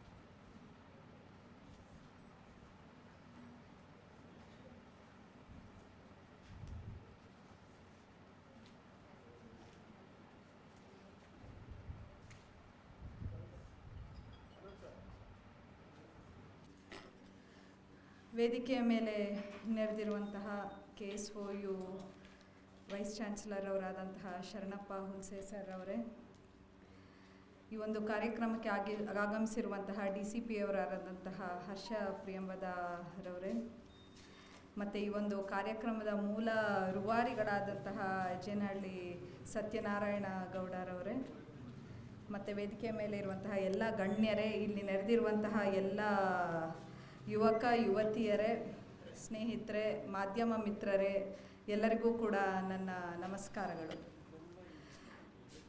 ಸ್ನೇಹಿತರೆ, ಇದು ಬಹಳ ವಿಶೇಷವಾದ ದಿನ. ಬಹುಶಃ ಹೋದ ವರ್ಷ ಪ್ರೋಗ್ರಾಮ್ ಇದ್ದಾಗಲೂ ಕೂಡ ನಾನು ಇದೇ ಬುಕ್ ಇದು ರೀಡಿಂಗ್ ಮೆಟೀರಿಯಲ್ನ ರಿಲೀಸ್ ಮಾಡಿದ್ವಿ, ಆವಾಗ ಬಂದಿದ್ದೆ. ಸೊ ಬಹಳಷ್ಟು ಜನ ನಮ್ಮ ಯುವ ಸ್ನೇಹಿತರು ಕೂಡ ಆವಾಗ ತಯಾರಿ ಇದ್ದರು, ಬಹಳ ಪರೀಕ್ಷೆಗಳಿಗೆ ತಯಾರಿಗಳನ್ನ ಮಾಡ್ಕೊಳ್ತಾ ಇದ್ದರು. ಸ್ನೇಹಿತರೆ, ಈ ಒಂದು ಸ್ಪರ್ಧಾತ್ಮಕ ಪರೀಕ್ಷಾ ತಯಾರಿ ಅಂತ ಹೇಳಿದ್ರೆ ಬಹಳ ಒಂದು ವಿಶೇಷವಾದಂತಹ ಅನುಭವ. ಯಾಕೆ ಇದು ವಿಶೇಷವಾದಂತಹ ಅನುಭವ ಅಂತ ಹೇಳ್ತೀನಿ ನಾನು ಅಂತ ಹೇಳಿದ್ರೆ, ಇದರಲ್ಲಿ 2 ರೀತಿಯ ಬೆಳವಣಿಗೆಗಳನ್ನು ನಾವು ನೋಡಬಹುದು. ಒಂದು, ಬೌದ್ಧಿಕ ಬೆಳವಣಿಗೆ ಆಗುತ್ತೆ. ನೀವು ಬಹಳಷ್ಟು ವಿಷಯಗಳನ್ನ ತಿಳ್ಕೊಳ್ತೀರಾ, ಎಲ್ಲ ಸಬ್ಜೆಕ್ಟ್ಸ್ಗಳನ್ನೂ ಕೂಡ ಓದ್ತೀರಾ. ಇದರಲ್ಲಿ ಯಾವುದೋ ಇವಾಗ ನಾವು ಡಿಗ್ರಿ ಎಕ್ಸಾಮ್ಸ್, ಪೋಸ್ಟ್ ಗ್ರ್ಯಾಜುಯೇಷನ್ ಅಥವಾ PhD ಅಂತ ಹೇಳಿದ್ರೆ ಯಾವುದೋ ಒಂದು ಪರ್ಟಿಕ್ಯುಲರ್ ಸಬ್ಜೆಕ್ಟನ್ನು ಮಾತ್ರ ಓದ್ಕೊಳ್ತೀವಿ. ಆದರೆ ಸ್ಪರ್ಧಾತ್ಮಕ ಪರೀಕ್ಷೆಗಳ ವಿಶೇಷತೆ ಏನಂತ ಹೇಳಿದ್ರೆ ಇದರಲ್ಲಿ ಎಲ್ಲ ರೀತಿಯ ವಿಷಯಗಳನ್ನು, ಎಲ್ಲ ಸಬ್ಜೆಕ್ಟ್ಗಳನ್ನೂ ಕೂಡ ನೀವು ಅಧ್ಯಯನ ಮಾಡ್ತೀರಾ. ಆ ಒಂದು ಅಧ್ಯಯನದಿಂದ ನಿಮ್ಮ ಬೌದ್ಧಿಕ ಮಟ್ಟ ಹೆಚ್ಚಾಗೋದ್ರ ಜೊತೆಗೆ ನಿಮಗೇ ತಿಳಿದೇ ಇರೋ ರೀತಿಯಲ್ಲಿ ನಿಮ್ಮ ವ್ಯಕ್ತಿತ್ವದ ಬೆಳವಣಿಗೆ ಕೂಡ ಆಗುತ್ತೆ. ಒಂದು all-round development of your personality ಏನಿದೆ ಅದು ಖಂಡಿತವಾಗ್ಲೂ ಕೂಡ ನಿಮಗೆ ತಿಳಿದೇ ಇರೋ ರೀತಿ ಆಗುತ್ತೆ. ಹೇಗೆ ನಿಮಗೆ ಹೆಚ್ಚು ಒಂದು ವಿಶ್ವಾಸ, ನಿಮ್ಮ ಬಗ್ಗೆ ನಿಮಗೆ ಆತ್ಮವಿಶ್ವಾಸ ಹೆಚ್ಚು ಬೆಳೆಯುತ್ತೆ. ಹೌದು, ನಾನು ಏನನ್ನು ಬೇಕಾದರೂ ಜೀವನದಲ್ಲಿ ಸಾಧಿಸಬಹುದು ಅನ್ನೋ ಒಂದು ಆತ್ಮವಿಶ್ವಾಸ ನಿಮಗೆ ಖಂಡಿತವಾಗ್ಲೂ ಕೂಡ ಬೆಳೆಯುತ್ತೆ. ಮತ್ತು ಯಾವುದೇ ವಿಷಯವನ್ನು ಕೂಡ ಬಹಳ ಸುಲಭವಾಗಿ ಗ್ರಹಿಸಿಕೊಳ್ಳಬಹುದಾದಂತಹ ಶಕ್ತಿ ನಿಮ್ಮಲ್ಲಿ ಬೆಳೆಯುತ್ತೆ. ಯಾವುದನ್ನು ಕೂಡ ಪಟ್ ಅಂತ ನೀವು ಗ್ರಹಿಸ್ಕೊಳ್ತೀರಾ. ಅದು ನೀವು ಓದಿರೋ ಅಂತಹ ವಿಷಯನೇ ಆಗಿರಬಹುದು ಅಥವಾ ಬೇರೆ ವಿಷಯಗಳೇ ಆಗಿರಬಹುದು. ಸೊ ನೀವು ಆರ್ಟ್ಸ್ ಗ್ರ್ಯಾಜುಯೇಟ್ ಇರ್ತೀರಾ, ಸೈನ್ಸ್ ಗ್ರ್ಯಾಜುಯೇಟ್ ಇರ್ತೀರಾ, ಬೇರೆ ಬೇರೆ ಸಬ್ಜೆಕ್ಟ್ಸ್ ಗ್ರ್ಯಾಜುಯೇಟ್ ಇರ್ತೀರಾ. ಆದರೆ ನೀವು ಈ ಸ್ಪರ್ಧಾತ್ಮಕ ಪರೀಕ್ಷೆಗಳಿಗೆ ಓದಬೇಕಾದ್ರೆ ಎಲ್ಲ ರೀತಿಯ ವಿಚಾರಗಳನ್ನೂ ಕೂಡ ನೀವು ಓದ್ತೀರಾ. ಅದನ್ನು ಅರ್ಥ ಮಾಡ್ಕೊಳ್ಳೋ ಒಂದು ಕೇಪಬಿಲಿಟಿ ನಿಮ್ಮಲ್ಲಿ ಡೆವಲಪ್ ಆಗುತ್ತೆ. ಆದ್ದರಿಂದ ನೀವು ಮುಂದೆ ಸ್ಪರ್ಧಾತ್ಮಕ ಪರೀಕ್ಷೆಯಲ್ಲಿ ಉತ್ತೀರ್ಣರಾಗಿ ನೀವು ದೊಡ್ಡ ದೊಡ್ಡ ಹುದ್ದೆಗಳನ್ನ ಅಲಂಕರಿಸಿದಾಗ ಯಾವುದೇ ರೀತಿಯ ಸಾಮಾಜಿಕ ಅಥವಾ ಯಾವುದೇ ರೀತಿಯ ಸಮಸ್ಯೆಗಳು ನಿಮಗೆ ಎದುರಾದರೆ ಅದನ್ನು ಅರ್ಥ ಮಾಡಿಕೊಂಡು ಅದಕ್ಕೆ ಪರಿಹಾರ ಸೂಚಿಸಬಲ್ಲುವಂತಹ ಶಕ್ತಿ ಮತ್ತು ಚಾಕಚಕ್ಯತೆ ನಿಮ್ಮಲ್ಲಿ ಬೆಳವಣಿಗೆ ಆಗುತ್ತೆ. ಆದ್ದರಿಂದ ಇದು ಸ್ಪರ್ಧಾತ್ಮಕ ಪರೀಕ್ಷೆಗೆ ಪ್ರಿಪೇರ್ ಆಗೋದು ಒಂದು ಬಹಳ ಮುಖ್ಯವಾದ ಭಾಗ. ಮಕ್ಕಿ ಓದೋದ್ರ ಜೊತೆಗೆ ಅದನ್ನು ಅರ್ಥೈಸ್ಕೊಂಡು ಗ್ರಹಿಸ್ಕೊಂಡು ನಿಮ್ಮ ವ್ಯಕ್ತಿತ್ವದ ಬೆಳವಣಿಗೆಯನ್ನು ಕೂಡ ಪ್ಯಾರಲಲ್ ಆಗಿ ನೀವು ಮಾಡಿಕೊಂಡ್ರೆ ಬಹುಶಃ ಒಬ್ಬ ಪರಿಪೂರ್ಣವಾದ ಮನುಷ್ಯ ಆಗೋದ್ರಲ್ಲಿ ಎರಡು ಮಾತೇ ಇಲ್ಲ ಅಂತ ಹೇಳ್ಬೋದು. ಈ ಒಂದು ಸ್ಪರ್ಧಾತ್ಮಕ ಪರೀಕ್ಷೆಗಳ ಬಗ್ಗೆ ಈಗಾಗಲೇ ನಮ್ಮ ಜೈನಹಳ್ಳಿ ಸತ್ಯನಾರಾಯಣಗೌಡ ಸರ್ ಅವರು ಬಹುಶಃ ಕರ್ನಾಟಕದಲ್ಲೇ ಸ್ಪರ್ಧಾತ್ಮಕ ಪರೀಕ್ಷಾ ವಿಚಾರದಲ್ಲಿ ಬಹಳ ಸೀನಿಯರ್ ಮೋಸ್ಟ್ ಟೀಚರ್ ಅಂತ ಹೇಳಿದ್ರೆ, ಸೀನಿಯರ್ ಮೋಸ್ಟ್ ಗೈಡ್ ಅಂತ ಹೇಳಿದ್ರೆ ನಮ್ಮ ಸರ್ ಅವರು. ಅಷ್ಟು ವರ್ಷಗಳಿಂದ ಸುಮಾರು ಒಂದು 50+ ಇಯರ್ಸ್ ಅನಿಸುತ್ತೆ, 50+ ಇಯರ್ಸಿಂದ ಸ್ಪರ್ಧಾತ್ಮಕ ಪರೀಕ್ಷೆಗಳ ಬಗ್ಗೆ ಬಹಳಷ್ಟು ಸವಿಸ್ತಾರವಾಗಿ ಬಹಳಷ್ಟು ಅಧಿಕಾರಿಗಳನ್ನ ಹುಟ್ಟುಹಾಕಿದ್ದಾರೆ. ಒಂಥರ ಅಧಿಕಾರಿಗಳನ್ನ ಹುಟ್ಟುಹಾಕ ಕಾರ್ಖಾನೆ ಅವರು ಅಂತಲೇ ಹೇಳ್ಬೋದು. ಅಷ್ಟೊಂದು ಅಧಿಕಾರಿಗಳು ಅವರ ಗರಡಿಲಿ ಇವತ್ತು ಬೆಳೆದು ಬಂದು ಬೇರೆ ಬೇರೆ ರೀತಿಯಲ್ಲಿ ಬೇರೆ ಬೇರೆ ಡಿಪಾರ್ಟ್ಮೆಂಟ್ಸ್ಗಳಲ್ಲಿ ಬೇರೆ ಬೇರೆ ರಾಜ್ಯಗಳಲ್ಲಿ ಉನ್ನತೋನ್ನತ ಹುದ್ದೆಗಳಲ್ಲಿ ಅವರು ಇವತ್ತು ಬಹಳ ದಕ್ಷತೆಯಿಂದ ಪ್ರಾಮಾಣಿಕತೆಯಿಂದ ಕೆಲಸ ಮಾಡ್ತಾ ಇದ್ದಾರೆ. ಅವರ ಗೈಡೆನ್ಸ್ ತೆಗೆದುಕೊಂಡವಳಲ್ಲಿ ನಾನು ಒಬ್ಳು ಅಂತ ಹೇಳಿದ್ರೆ ಖಂಡಿತ ಅದು ಅತಿಶಯೋಕ್ತಿ ಅಲ್ಲ. ಹಾಗಿರ್ಬೇಕಾದ್ರೆ ಅವರ ಒಂದು ಜ್ಞಾನ ಭಂಡಾರ ಏನಿದೆ, ಜ್ಞಾನದ ಕಣಜ ಅವರು, ಆ ಜ್ಞಾನದ ಭಂಡಾರದಿಂದ ನೀವು ಸ್ವಲ್ಪ ಸ್ವಲ್ಪ ವಿಚಾರಗಳನ್ನ ತಿಳ್ಕೊಂಡ್ರೂ ಕೂಡ ನಿಮಗೆ ಬಹಳ ಬಹಳ ದೂರ ಹೋಗಬಹುದು ನೀವು ಸ್ಪರ್ಧಾತ್ಮಕ ಪರೀಕ್ಷೆಗಳ ವಿಚಾರದಲ್ಲಿ. ಆದ್ದರಿಂದ ನೀವು ಸ್ಪರ್ಧಾತ್ಮಕ ಪರೀಕ್ಷೆಗಳ ವಿಚಾರದಲ್ಲಿ ಅವ್ರು ಏನು ನಿಮ್ಗೆ ಗೈಡೆನ್ಸ್ ಕೊಡ್ತಾರೆ ಅದನ್ನು ಸ್ವಲ್ಪ ಕರಾರುವಾಕ್ಕಾಗಿ ಚಾಚು ತಪ್ಪದೆ ಪಾಲಿಸೋದು ಬಹಳ ಮುಖ್ಯವಾಗುತ್ತೆ. ನೀವು ಒಂದು ವೇಳಾಪಟ್ಟಿಯನ್ನು ಹಾಕ್ಕೊಳ್ಬೇಕಾಗತ್ತೆ. ಯಾವ ಒಂದು ವಿಷಯಗಳನ್ನ ಓದಬೇಕು, ಯಾವ ರೀತಿ ಓದಬೇಕು. ವರ್ಟಿಕಲ್ ರೀಡಿಂಗ್ ಜೊತೆಗೆ ಹಾರಿಜಾಂಟಲ್ ರೀಡಿಂಗ್ ಕೂಡ ಬಹಳ ಮುಖ್ಯವಾಗುತ್ತೆ. ಬೇರೆ ಬೇರೆ ಸಬ್ಜೆಕ್ಟ್ಸ್ಗಳನ್ನ ಬೇರೆ ಬೇರೆ ವಿಷಯಗಳ ಜೊತೆ ನೀವು ಸಮೀಕರಣ ಮಾಡಿಕೊಂಡು ಓದೋದು ಬಹಳ ಮುಖ್ಯವಾಗುತ್ತೆ. ನಿಮ್ಮ ಒಂದು ನಡೆ ಯಾವ ರೀತಿ ಇರಬೇಕು ಅಂತ ಹೇಳಿದ್ರೆ ನಿಮ್ಮ ಜೀವನದ ಪ್ರತಿಯೊಂದು ಕ್ಷಣನೂ ಕೂಡ ನೀವು ಇದ್ರ ಬಗ್ಗೆನೇ ಯೋಚಿಸಬೇಕು. ನಿಮ್ಮ ಪ್ರತಿಯೊಂದು ವಿಚಾರಗಳಲ್ಲೂ ಕೂಡ ನಾವು ಸ್ಪರ್ಧಾತ್ಮಕ ಪರೀಕ್ಷೆಯಲ್ಲಿ ಹೇಗೆ ನಾವು ಮುಂದೆ ಬರಬಹುದು ಅನ್ನೋದ್ರ ಬಗ್ಗೆನೇ ನೀವು ಯೋಚಿಸಬೇಕಾಗತ್ತೆ. ಇನ್ನೊಂದು ವಿಚಾರ ಅಂತ ಹೇಳಿದ್ರೆ ಸ್ಪರ್ಧಾತ್ಮಕ ವಿಷಯಗಳ ತಯಾರಿಯಲ್ಲಿ ಇರಬೇಕಾದ್ರೆ ಕನ್ಸಿಸ್ಟೆನ್ಸಿ ಬಹಳ ಮುಖ್ಯವಾಗುತ್ತೆ. ನಾನು ಫಸ್ಟ್ ಟೈಮ್ ಬರಿತೀನಿ, ಫಸ್ಟ್ ಟೈಮ್ ಪಾಸ್ ಆಗ್ತೀನಿ ಅನ್ನೋದು ತುಂಬ ಕಷ್ಟ ಆ್ಯಂಡ್ ತುಂಬ ರೇರ್. ನಿಮ್ಮ ಲಕ್ ಎಲ್ಲಾದ್ರ ಮೇಲೂ ಕೂಡ ಡಿಪೆಂಡ್ ಆಗುತ್ತೆ. ಆದ್ದರಿಂದ ಈ ವರ್ಷ ನಿಮಗೆ ಪಾಸ್ ಆಗೋದಕ್ಕಾಗದೇ ಇರ್ಬೋದು, ಮುಂದಿನ ವರ್ಷ ಆಗ್ಬೋದು, ಅಥವಾ ಆ ವರ್ಷ ನೀವು ಇಂಟರ್ವ್ಯೂಗೆ ಹೋಗಿ ಪಾಸ್ ಆಗೋಕ್ಕಾಗದೇ ಇರ್ಬೋದು, ಅದ್ರ ಮುಂದಿನ ವರ್ಷ ಆಗ್ಬೋದು. ಆದರೆ ಕನ್ಸಿಸ್ಟೆನ್ಸಿ ಬಹಳ ಮುಖ್ಯವಾಗುತ್ತೆ. ಅಂದರೆ ನೀವು ಇವತ್ತು ಎಷ್ಟು ಕನ್ಸಿಸ್ಟೆಂಟಾಗಿ ನೀವು ಎಕ್ಸಾಮ್ಗೆ ಓದ್ತಾ ಇದ್ದೀರಾ ಅಷ್ಟೇ ಕನ್ಸಿಸ್ಟೆನ್ಸಿಯಿಂದ ನೀವು 2 ವರ್ಷದ ನಂತರ 3 ವರ್ಷದ ನಂತರವೂ ಕೂಡ ಓದೋದು ಬಹಳ ಮುಖ್ಯವಾಗುತ್ತೆ. ಒಂದು ಸತಿ ಪಾಸ್ ಆಗಲಿಲ್ಲ ಅಂತ ಯಾವತ್ತೂ ಬೇಸರ ಪಟ್ಕೊಳ್ಬೇಡಿ. ಯಾಕೆಂದರೆ ಜೀವನದಲ್ಲಿ ಯಾವುದೇ ಕೊನೆ ಅನ್ನೋದಿರೋದಿಲ್ಲ. ಇವಾಗ ಪ್ರಪಂಚ ಗೋಳಾಕಾರವಾಗಿದೆ ಅಲ್ವಾ, ಗ್ಲೋಬ್ ಸರ್ಕಲ್ ಆಗಿದೆ, ಓಕೆ, ಸ್ಪಿಯರ್ ಅಂತ ಕರಿತೀವಿ ನಾವು. ಅದೇ ಥರ ನಿಮ್ಮ ಜೀವನವೂ ಅಷ್ಟೇ. ಅದು ಎಲ್ಲೂ ಕೂಡ ಹೇಗೆ ಸರ್ಕಲ್ಗೆ ಕೊನೆ ಇರೋದಿಲ್ಲ ಅಲ್ವಾ, ಅದೇ ರೀತಿ ಜೀವನಕ್ಕೂ ಕೂಡ ಯಾವತ್ತೂ ಕೊನೆ ಅನ್ನೋದಿರೋದಿಲ್ಲ. ಬರೀ ತಿರುವುಗಳು ಮಾತ್ರ ಜೀವನದಲ್ಲಿರುತ್ತೆ. ಯಾವುದೋ ಒಂದು ಸ್ಪರ್ಧಾತ್ಮಕ ಪರೀಕ್ಷೆಗೆ ಪ್ರಿಪೇರ್ ಆಗ್ತೀರಾ, ಈ ವರ್ಷ ಪಾಸ್ ಆಗಲ್ಲ, ಅಯ್ಯೋ ಈ ವರ್ಷ ಪಾಸ್ ಆಗಲಿಲ್ಲ, ನನ್ನ ಜೀವನನೇ ಮುಗಿದೋಯ್ತು. ಖಂಡಿತ ಆ ರೀತಿ ನೀವು ಯಾವತ್ತೂ ಅಂದ್ಕೊಳ್ಬಾರ್ದು. ಕೆಲವೊಂದು ಪರೀಕ್ಷೆಗಳ ವೀಡಿಯೋಸ್ಗಳನ್ನ ನೋಡಿದ್ರೆ ಇತ್ತೀಚೆಗೆ ಹಾಗೆ ಅನಿಸುತ್ತೆ, ಏನು ಒಂದು ಪರೀಕ್ಷೆಯಲ್ಲಿ ಪಾಸ್ ಆಗಲಿಲ್ಲ ಅಂತ ಹೇಳಿದ್ರೆ ಅಷ್ಟು ಬೇಜಾರು ಮಾಡ್ಕೊಳ್ಳೋದು, ಇಷ್ಟೊಂದು ಮನಸ್ಸಿಗೆ ತೆಗೆದುಕೊಳ್ಳೋದು, ಅದನ್ನ ಯಾವತ್ತೂ ಮಾಡಬಾರ್ದು. ಅದರಲ್ಲೂ ನೀವೆಲ್ಲ ಮುಂದೆ ದೊಡ್ಡ ದೊಡ್ಡ ಅಧಿಕಾರಿಗಳಾಗಬೇಕು ಅಂತ ಇರೋರು, ನೀವು ಸಮಾಜಕ್ಕೆ ಉದಾಹರಣೆಯಾಗಿರಬೇಕು. ಸಮಾಜ ನಿಮ್ಮನ್ನು ನೋಡಿ ಕಲಿಬೇಕು. ಒಂದು ಸಣ್ಣ ದೊಡ್ಡದಾದ ಜೀವನದಲ್ಲಿ ಪರೀಕ್ಷೆ ಅನ್ನೋದು ಒಂದು ಅವಿಭಾಜ್ಯ ಭಾಗ ಅಷ್ಟೇ. ಹಾಗಿರ್ಬೇಕಾದ್ರೆ ಅದಕ್ಕೆ ಯಾವತ್ತೂ ನೀವು ಬೇಜಾರು ಮಾಡ್ಕೊಳ್ದೆ ಖಂಡಿತ ಜೀವನದಲ್ಲಿ ಮತ್ತೊಮ್ಮೆ ಅವಕಾಶಗಳು ಯಾವತ್ತೂ ಲಭಿಸ್ತಾನೆ ಇರ್ತವೆ. ಜಗ್ಗದೆಯ ಕುಗ್ಗದೆಯ ನುಗ್ಗಿ ನಡೆ ಮುಂದೆ ಅಂತ ಹೇಳ್ತಾರೆ. ಅದೇ ರೀತಿ ನೀವು ಜೀವನದಲ್ಲಿ ಮುಂದೆ ನಡಿಲೇಬೇಕು. ಜೀವನದಲ್ಲಿ ಯಾವತ್ತೂ ಸ್ನೇಹಿತರೆ ಎಲ್ಲ ಬಾಗಿಲುಗಳು ಒಟ್ಟಿಗೆ ಮುಚ್ಚೋದಿಲ್ಲ. ಯಾವುದೋ ಒಂದು ಬೆಳಕಿಂಡಿ ನಿಮಗೋಸ್ಕರ ಯಾವತ್ತೂ ತೆರೆದಿದ್ದೇ ಇರುತ್ತೆ. ಅದನ್ನು ನೀವು ಹುಡುಕಬೇಕು. ಖಂಡಿತ ಜೀವನದಲ್ಲಿ ಮುಂದೆ ಬರಬೇಕಾಗತ್ತೆ. ನಿಮ್ಮ ಜೀವನ ಯಾವತ್ತು ಸಾರ್ಥಕವಾಗುತ್ತೆ ಅಂತ ಹೇಳಿದ್ರೆ ಯಾವತ್ತು ನೀವು ಸಮಾಜದ ಕಟ್ಟಕಡೆಯ ಮನುಷ್ಯನ ಮುಖದಲ್ಲಿ ಒಂದು ಅರ್ಥಪೂರ್ಣವಾದ ನಗುವನ್ನು ತರಿಸ್ತೀರಾ, ಅವನ ಜೀವನವನ್ನು ಸಾರ್ಥಕ್ಯ ಮಾಡ್ತೀರಾ. ಆವತ್ತು ನಿಮ್ಮ ಎಲ್ಲ ಗುರಿಗಳು, ಎಲ್ಲ ವಿಚಾರಗಳು, ಎಲ್ಲ ಪರಿಶ್ರಮನೂ ಕೂಡ ಆವತ್ತು ನಿಮ್ಮದು ಖಂಡಿತವಾಗ್ಲೂ ನಿಮ್ಮದು ಸಾರ್ಥಕ್ಯವನ್ನು ಹೊಂದುತ್ತೆ. ವಿಚಾರವಾಗಿ ಒಂದು ಸಣ್ಣ ಕಥೆಯನ್ನು ಹೇಳ್ತೀನಿ. ಮಹಾಭಾರತದಲ್ಲಿ ಇದು ಅರ್ಜುನನ ವಿಚಾರವಾಗಿರುವಂತಹ ಕತೆ, ನಿಮಗೆ ಬಹಳಷ್ಟು ಜನಕ್ಕೆ ತಿಳಿದಿರಬಹುದು. ಮಹಾಭಾರತದಲ್ಲಿ ದ್ರೋಣಾಚಾರ್ಯರು ಕೌರವರು ಮತ್ತು ಪಾಂಡವರನ್ನು ಇಬ್ಬರನ್ನೂ ಕೂಡ ಕರೆದು ಒಂದು ಸ್ಪರ್ಧೆಯನ್ನು ಇಡ್ತಾರೆ. ದೂರದಲ್ಲಿ ಒಂದು ಮರದ ಮೇಲೆ ಒಂದು ಹಕ್ಕಿ ಗೊಂಬೆಯನ್ನು ಇಟ್ಬಿಟ್ಟು ಆ ಗೊಂಬೆಗೆ ಬಾಣವನ್ನು ಬಿಡುವಂಥದ್ದು, ಆ ಗೊಂಬೆಯ ಕಣ್ಣಿಗೆ ಬಾಣವನ್ನು ಬಿಡುವಂಥದ್ದು. ಫಸ್ಟು ಕೌರವರೆಲ್ಲರನ್ನೂ ಕೂಡ ಕರೆದು ಕೇಳ್ತಾರೆ. ದುರ್ಯೋಧನನ್ನು ಕರೀತಾರೆ, ದುಶ್ಯಾಸನನ್ನು ಕರೀತಾರೆ, ಯುಯುತ್ಸು ಎಲ್ಲರನ್ನೂ ಕೂಡ ಕರೆದು ನಿಮಗೆ ಏನು ಕಾಣಿಸ್ತಾ ಇದೆ ಅಂತ ಕೇಳ್ತಾರೆ. ಆವಾಗ ಅವರು ನಮಗೆ ಮರ ಕಾಣಿಸ್ತಾ ಇದೆ, ನಮಗೆ ಅಲ್ಲಿರೋ ಒಂದು ಹಕ್ಕಿ ಕಾಣಿಸ್ತಾ ಇದೆ ಅಂತ ಹೇಳ್ತಾರೆ. ಅವರು ಅದಕ್ಕೆ ದ್ರೋಣಾಚಾರ್ಯರು ಸರಿ ಆಯಿತು, ನೆಕ್ಸ್ಟ್ ಪಾಂಡವ್ರನ್ನ ಕರಿತೀನಿ ಅಂತ ಅಂದ್ಬಿಟ್ಟು ಇದು ಧರ್ಮರಾಯನ ಕರೀತಾರೆ. ಧರ್ಮರಾಯನ ಕರೆದುಬಿಟ್ಟು ಕೇಳಿದಾಗ ಧರ್ಮರಾಯ ಹೇಳ್ತಾನೆ, ಗುರುಗಳೇ ನನಗೆ ಮರ ಕಾಣಿಸ್ತಾ ಇದೆ, ಮರದ ಮೇಲಿರೋ ಹಕ್ಕಿ ಕೂಡ ಕಾಣಿಸ್ತಾ ಇದೆ ಅಂತ. ಸರಿ, ನೆಕ್ಸ್ಟ್ ಭೀಮನ ಕರೀತಾರೆ. ಭೀಮ ಕೂಡ ಅದನ್ನ ಹೇಳ್ತಾನೆ, ಮರದಲ್ಲಿ ಬೆಳೆದಿರೋಂಥ ಮಾವಿನ ಹಣ್ಣುಗಳೆಲ್ಲ ನನಗೆ ಕಾಣಿಸ್ತಾ ಇದೆ ಅಂತ ಭೀಮಸೇನ ಹೇಳ್ತಾನೆ. ತದನಂತರ ನಕುಲ ಮತ್ತು ಸಹದೇವರನ್ನು ಕರೀತಾರೆ. ಅವರು ಕೂಡ ಅದನ್ನ ಹೇಳ್ತಾರೆ, ಮರ ಕಾಣಿಸ್ತಾ ಇದೆ, ಹಕ್ಕಿ ಕಾಣಿಸ್ತಾ ಇದೆ ಅಂತ. ಲಾಸ್ಟಲ್ಲಿ ಅರ್ಜುನನ್ನು ಕರೀತಾರೆ. ಅರ್ಜುನನ್ನು ಕರೆದಾಗ ಅರ್ಜುನ ಹೇಳ್ತಾನೆ, ಗುರುಗಳೇ ನನಗೆ ಹಕ್ಕಿ ಕಣ್ಣು ಮಾತ್ರ ಕಾಣಿಸ್ತಾ ಇದೆ, ಮರನೂ ಕಾಣಿಸ್ತಾ ಇಲ್ಲ, ಹಕ್ಕಿನೂ ಕಾಣಿಸ್ತಾ ಇಲ್ಲ ಅಂತ. ಅಂದರೆ ನೀವು ಈ ಒಂದು ಸ್ಪರ್ಧಾತ್ಮಕ ಪರೀಕ್ಷೆಗಳಿಗೆ ತಯಾರಿ ಆಗಬೇಕಾದ್ರೆ ಅಷ್ಟರ ಮಟ್ಟಿನ ಏಕಾಗ್ರತೆ ನಿಮ್ಮಲ್ಲಿರಬೇಕು.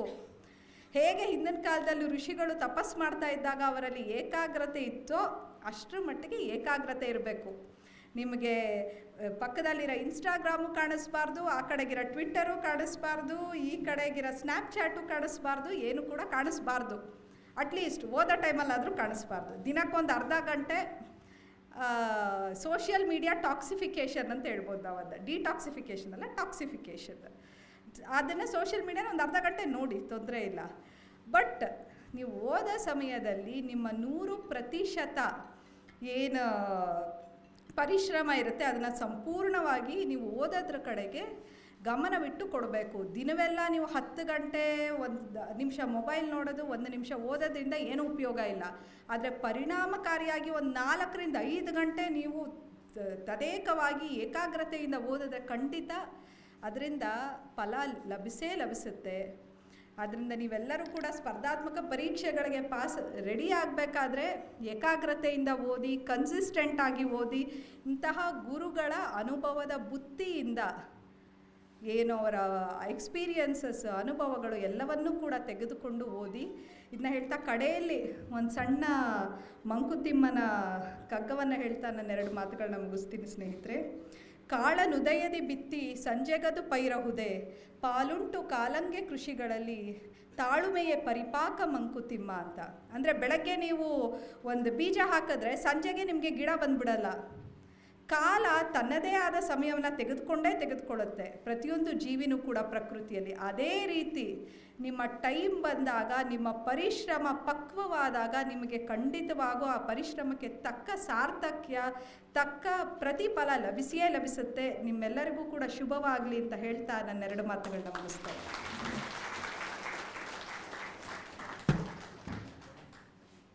ಗುರಿ ಮತ್ತು ಏಕಾಗ್ರತೆ ಸ್ಪರ್ಧಾತ್ಮಕ ಪರೀಕ್ಷೆಗಳಲ್ಲಿ ಯಶಸ್ಸನ್ನು ಕಾಣ್ಕೊಳ್ಬೇಕಾದ್ರೆ ಎಷ್ಟು ಮುಖ್ಯ ಅನ್ನೋದನ್ನು ಭಾಳ ವಿಸ್ತಾರವಾಗಿ ಪ್ರೋತ್ಸಾಹಕ ಮಾತುಗಳನ್ನು ಆಡಿದಂತಹ ನಮ್ಮ ಮೈಸೂರಿನವರೇ ಆದಂತಹ ಮೊದಲನೇ ರ್ಯಾಂಕ್ ಗಳಿಸಿ ಇವತ್ತು ಒಂದು ಮಾದರಿ ಮಹಿಳೆಯಾಗಿ ನಮ್ಮ ಮುಂದೆ ಉಪಸ್ಥಿತರಿರುವಂತಹ ಶ್ರೀಮತಿ ಆರ್ ಐಶ್ವರ್ಯ ಅಪರ ಜಿಲ್ಲಾಧಿಕಾರಿಗಳು ಅವರಿಗೆ ನಿಮ್ಮೆಲ್ಲರ ಪರವಾಗಿ ಭಾಳ ಪ್ರೀತಿಯಿಂದ ವಂದನೆಗಳನ್ನು ಅರ್ಪಿಸ್ತಾ ಇದ್ದೇನೆ. ಪೊಲೀಸ್ ಉಪ ಆಯುಕ್ತರಾದಂಥ ಡಾಕ್ಟರ್ ಹರ್ಷಪ್ರಿಯಂವದ IPS ಅವ್ರಿಗೂ ಸಹ ಈ ಕಾರ್ಯಕ್ರಮದಲ್ಲಿ ಗೌರವ ಸಮರ್ಪಣೆಯನ್ನು ಸ್ವೀಕರಿಸಬೇಕು ಹಾಗೂ ಅತಿಥಿಗಳಿಗೆ ಗೌರವ ಸಮರ್ಪಣೆಯನ್ನು ಸಮರ್ಪಿಸಬೇಕು ಅಂತ ನಮ್ಮ ಕುಲಪತಿಗಳು ಹಾಗೂ ಇತರೆ ಅಧಿಕಾರಿಗಳಲ್ಲಿ ಮನವಿ ಮಾಡ್ತಾ ಇದ್ದೇನೆ.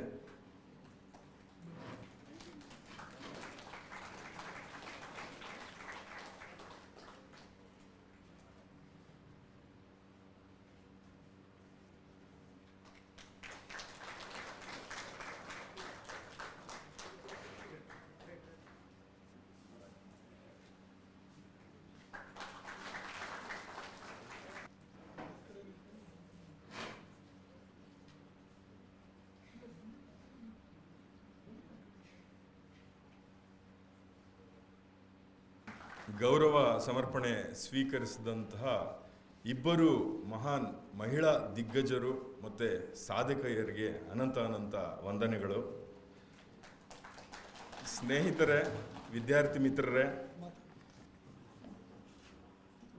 ದೈಹಿಕ ಚಿಕಿತ್ಸೆಯ ಜೊತೆಗೆ ಸಮಾಜಕ್ಕೂ ಚಿಕಿತ್ಸೆ ಕೊಡಬೇಕು ಅನ್ನುವ ಒಂದು ಸದುದ್ದೇಶ ಇಟ್ಕೊಂಡು IPS ಅಧಿಕಾರಿಯಾಗಿ ಜಾರ್ಖಂಡ್ ಕೇಡರ್ನ IPS ಅಧಿಕಾರಿಯಾಗಿ ಆಗಮಿಸಿರುವಂಥ ಡಾಕ್ಟರ್ ಹರ್ಷಪ್ರಿಯಂವದ ಅವರು ಪೊಲೀಸ್ ಉಪಾಯುಕ್ತರು, ಅವರು ನಮ್ಮನ್ನು ಉದ್ದೇಶಿಸಿ ಮಾತಾಡಬೇಕಾಗಿ ಪ್ರಾರ್ಥನೆ. ಎಲ್ಲರಿಗೂ ಗುಡ್ ಮಾರ್ನಿಂಗ್. 3 ವರ್ಷ ಹಿಂದೆ I was sitting there somewhere, I remember. ನನಗೆ ಗೊತ್ತು ಮೈಂಡ್ನಲ್ಲಿ ಏನೇನು ನಡೀತಾ ಇದೆ. ಪೇಪರ್ ಈ ವರ್ಷ ಎಷ್ಟು ಟಫ್ ಇತ್ತು, ಹೇಗೆ ಕ್ರ್ಯಾಕ್ ಮಾಡ್ತೀವಿ, ಇಷ್ಟು ವರ್ಷದಿಂದ ವಿ ಆರ್ ಸ್ಟಡಿಂಗ್, ಓದ್ತಾನೇ ಇದ್ದೀವಿ, ನೆಕ್ಸ್ಟ್ ಎಷ್ಟು ಓದಬೇಕು. ನನ್ನ ಅಪ್ಪ ಅಮ್ಮ 10th ಆದ ನಂತರ ಬೇರೆ ಏನಿಲ್ಲ ಅಂತ ಹೇಳಿಬಿಟ್ಟು ಕಲಿಸಿದ್ದಾರೆ. ಆಫ್ಟರ್ ದಟ್ 12th ಆದ ನಂತರ ಈಗ 12th ಮಾತ್ರ ಓದಿ 12th ಆದ ನಂತರ you don't need to study anything ಅಂತ ಹೇಳಿಬಿಟ್ಟು ಹಾಸ್ಟೆಲ್ ಕಲಿಸ್ಬಿಟ್ರು. After that, this competitive exam, MBBS and engineering exams came. MBBS ಆದ ನಂತರ ಮತ್ತೊಂದು ಎಕ್ಸಾಮ್ ಬಂತು. So you have also passed all those stages. You have done 10th, 12th, UG, PG. Now again you are facing this competitive exam, which in India presently is actually competitive. Not like other countries, UK ಹಾಗೆ और Australia ಹಾಗೆ ಇಲ್ಲಿ population ಜಾಸ್ತಿ ಇರುವುದರಿಂದ ಸ್ವಲ್ಪ competition ಜಾಸ್ತಿ ಇದೆ. I remember my laptop's password while I was preparing for UPSC was 1/5000. It was 1/5000000. Just to remind that the probability of getting selected into this exam is 1 in 5000. To remind myself each day how tough this is, and that is why the name is competitive exam. So you need to be mentally prepared.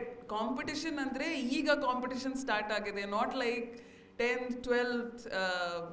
ಅದರಲ್ಲಿ ನಾವು ಬರೀತೀವಿ, examiner 1 marks extra 1 marks ಕಡಿಮೆ ಹಾಗೆ ಕೊಡ್ತಾರೆ. But actually competition ಹೇಳಬೇಕಾದ್ರೆ ಇದೇ competition. This is the first time if any competitive exam is termed as a competitive exam, it means that you have to compete against all of your fellow friends. In approximately net ಎಷ್ಟು ಜನ ಬರೀತಾರೆ ಅಲ್ಲ, net exam ಎಷ್ಟು ಜನ ಬರೀತಾರೆ ಅದರಲ್ಲಿ ಕೂಡ probability percentage I think. So I remember I was sitting in background. ಆವಾಗ ಕೋಚಿಂಗ್ ಅಷ್ಟು ಸುಲಭವಾಗಿ ಸಿಗ್ತಾ ಇರಲಿಲ್ಲ. We had to go to Delhi. I did not want to go to Delhi. ನನಗೆ ಡೆಲ್ಲಿ ಹೋಗಲಿಕ್ಕೆ ಮನಸ್ಸಿರಲಿಲ್ಲ. ನಾನು ಮನೆಯಲ್ಲಿ ಪ್ರಿಪೇರ್ ಮಾಡಿದ್ದೀನಿ. ನನಗೆ ಮನೆ ಊಟ ಬೇಕಿತ್ತು. I cannot live in Delhi. And mental peace is very necessary while you prepare for competitive exams. So you need to be where you are happy. So we all should be very thankful for giving such free coaching to KSU. 45 days nimge kottidare. We should be thankful because where I come from, Jharkhand inda nange gottu coaching centers matte coaching services ishtu ಕಷ್ಟಪಟ್ಟು ಕೂಡ ಸ್ಟೂಡೆಂಟ್ಸಿಗೆ ಸಿಗ್ತಾ ಇರಲಿ. In Karnataka, anyways, education system and education service is good. Thanks to universities and institutions like KSOU, which provide free services, and you should make full use of what opportunity you were given. 45 days illi bandu just friends madudu, party madudu, hogudu. Please don't do it. I had always told in my UPSC journey, if we are wasting time, as in ellaru maneyalli bagal muchkondu we are studying. So I always used to say, we always used to say it's a waste of time, yaar. Everybody is partying, everybody is making friends outside, everybody is on social media, and what am I doing? I am just like, this is a waste of time type of a thing. But if you are wasting time, waste it nicely. Waste it so that you don't have to waste 2-3 years more. 1 year you wasted completely. 1 year in UPSC from 2018 to 2019, I remember. ನನ್ನ ಹತ್ರ ಒಂದು mobile ಇತ್ತು. ಮೊಬೈಲ್ನಲ್ಲಿ ಏನಿರಲಿಲ್ಲ, ಮಾತ್ರ calculator ಇತ್ತು ಮತ್ತು normal basic dialing system. I left all my friends. I stop talking to anybody. I was in my room. ನಾನು ಒಂದು ರೂಮ್ನಲ್ಲಿ just I was studying from morning to night. I don't remember I have ever studied like it. ನನ್ನ grand mother ಬಂದಿದ್ರು.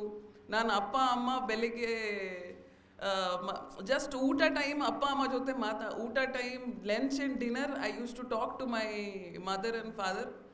And 1 year I did not do anything else. No friends, no social media, nothing. So thanks to God that I had to waste just 1 year. That's what I am saying. If you are wasting your 1 year, not like wasting, because obviously you will get knowledge which will be very helpful. Today you make me stand in a group of people. There will be not one topic on which I cannot speak. Any topic you can say and I will have 2 or 3 words to say to you. So obviously you are gathering knowledge right now. So that is one positive aspect, but I also believe that time is a very important factor in your life. ನಿಮ್ಮ ಲೈಫ್ನಲ್ಲಿ ನಿಮಗೆ ತುಂಬ ಕೆಲಸ ಮಾಡಬೇಕು. Not this one competitive exam crack ಮಾಡಿಬಿಟ್ಟು your ultimate objective should be your vision. What you need to do finally. So don't focus only this competitive exam is there. This competitive exam is a means. You have to achieve your aim. So ಲೈಫ್ನಲ್ಲಿ ತುಂಬ ಕೆಲಸ ಮಾಡಬೇಕು. 1 year, if you waste it nicely, you will have much more years to do many things in your life. You can have sufficient amount of time in your life. So because of that, right now you are in the competitive phase. I know there will be insecurity. I know there will be fear. I know there will be, tiredness, fatigue. ಎಷ್ಟು ಕೆಲಸ ಮಾಡಬೇಕು, ಎಷ್ಟು ಓದಬೇಕು, I don't want to. My friends are enjoying their life, ನಾನೇನು ಮಾಡ್ತಾ ಇದ್ದೀನಿ. So you will all be thinking all these things. Everybody thinks all these things. But just remember, there is a Venn diagram. Venn ಡೈಗ್ರಾಮ್ನಲ್ಲಿ luck and hard work play a very contrasting role. If your hard work is 10%, you need to get 90% luck to get into this. If your hard work is 90%, you need to get just 10% luck. Luck will always be a factor. My selection, a very big part could have been attributed to luck, but I can say that I have worked, I have I have really worked hard to get into this exam. My grandmother, she came and saw me and like, I have never seen anyone studying so much in my entire life. So please study, and please study so that you can crack these exams. These exams are the best means to give you a very good opportunity in your future life. It will provide you a very nice launching platform. After that, ನೀವು continue ಮಾಡ್ಬೋದು, ನೀವು ಬೇರೆ ಯಾವುದು ಸ್ಟ್ರೀಮ್ನಲ್ಲಿ continue ಮಾಡ್ಬೋದು. ಈಗ if I want, I can diversify myself into any field that I want, because it is such a versatile platform. If I want, I can continue in police. If I want, I can even go into health. After these exams, you can diversify. And government में it is not just government exam, वो सरकारी नौकरी वाला characteristics adu अनकोबेडी, because these exams, these top premier competitive exams give you a launching platform so that tomorrow you can choose any role which you want and you won't get bored with your job. This is not an IT job or there are very typical corporate jobs. It's not like one of those jobs. It's a very interesting job. Once you come, you will have discretion. You will be the boss. You will have people and you can do anything like projects and all. You have to design with your mind. So it is a very interesting place to be in government. Even as my father is a professor, so even I see him, the zeal and the discretion that he has in his job. It is very nice. So please work hard, and rather than me talking, it will be better if ನಿಮ್ಮ ಹತ್ರ ಯಾವುದು questions ಇದ್ದರೆ, ನಿಮಗೆ ಏನಾದರೂ ಕೇಳಬೇಕಾದ್ರೆ you can directly talk to me. That will be a much interesting session rather than me speaking. So mics ಏನಾದರೂ ಇದ್ದರೆ ಕೊಡ್ಬೋದು. If you have any questions we can talk very freely. Opportunity. If you have really something to ask, you can ask me. Anything like related to this year's paper or UPSC or general motivation, competitiveness. Aatra enadru kedbekadre you can ask me. Second level books and third level books. First level books is the basic books, very basic books which you can read. For example, mostly they are class 7th to 10th NCERT of all subjects, geography, history, everything.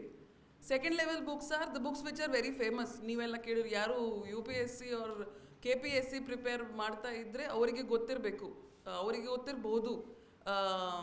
Lakshmikant, okay, Nitin Singhania. Environment में there is a Shankar IAS का book. My time it was very famous. These are the second level books. And third level books are now you need to go into research papers and all. When you ಸ್ವಲ್ಪ ಒಳ್ಳೆ answer quality ಬೇಕಾದರೆ you need to go very deep into tertiary level sources. ಆ tertiary level sources you will get it through internet, very dynamic sources, regularly updated. IDSA website is there, Government of India PIB website is there. ನೀವೆಲ್ಲ ಅದರಿಂದ answers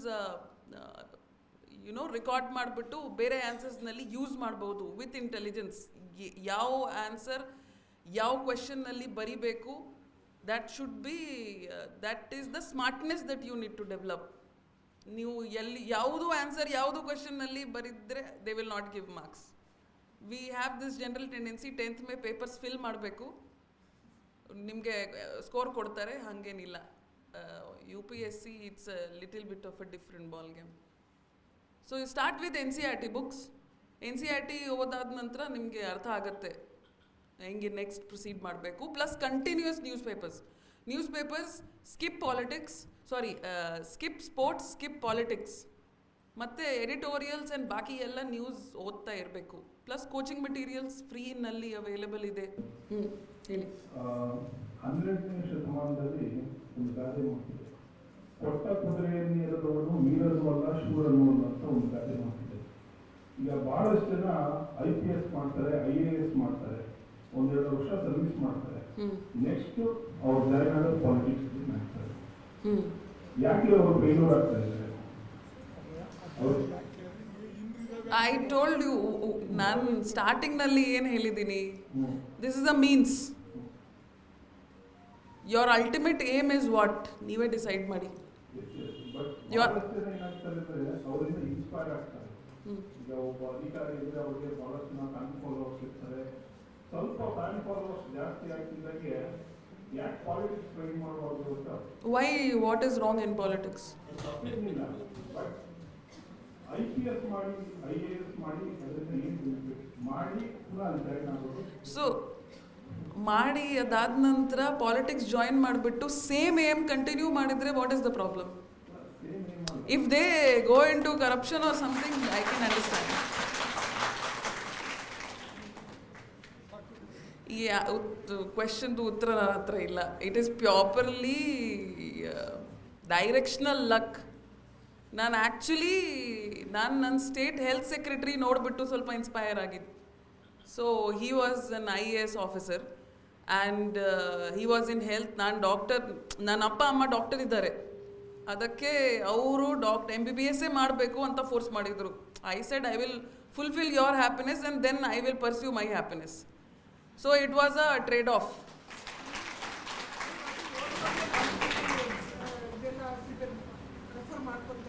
ಸಾರಿ, ನೀವು MBBS ಓದಿ work ಮಾಡೋ ಸ್ಪರ್ಧಾತ್ಮಕ ಪರೀಕ್ಷೆಗಳಿಗೆಲ್ಲ prepare ಆಗ್ತಾ ಇದ್ರಾ?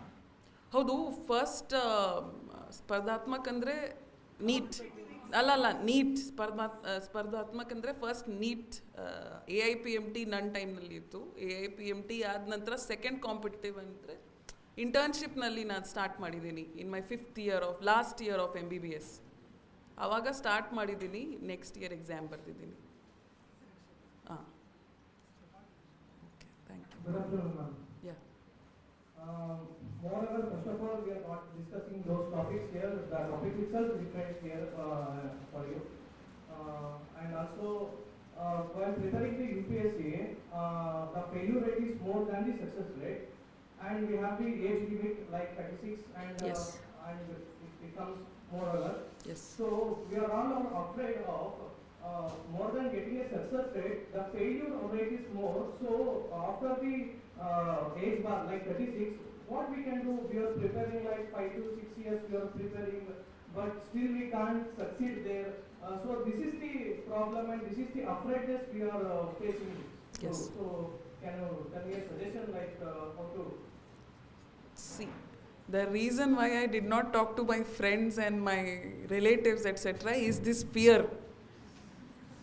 I was not prepared to tell to anybody I am preparing. Because after 1 year, if I don't crack or something, and they will come on to me and like, you were preparing, no, what happened? I did not want those kind of questions. So I was also afraid, maybe a little less afraid because I had done MBBS. So I had always a backup option ready. If not this, then I knew what I had to do. Andre, basically, I did not have to write one more competitive exams. I could get a job very easily because of my graduation degree. But I highly recommend all my acquaintances, ಯಾರು ಈಗ prepare ಮಾಡ್ತಾ ಇದ್ದಾರೆ, ನಾನು ಎಲ್ಲರಿಗೆ ಯಾವಾಗಲೂ ಒಂದು backup option ready ಇರಬೇಕು. ಮಾತ್ರ UPSC ಅಂತಾನೆ ಪ್ರಿಪೇರ್ ಮಾಡಬೇಕು, please don't do it. It's a very tricky exam. UPSC is ಈ ವರ್ಷದ್ದು ಪ್ರಿಲಿಮ್ಸ್ ಪೇಪರ್ ನೀವು ನೋಡಿರ್ಬೋದು. It is actually very tricky.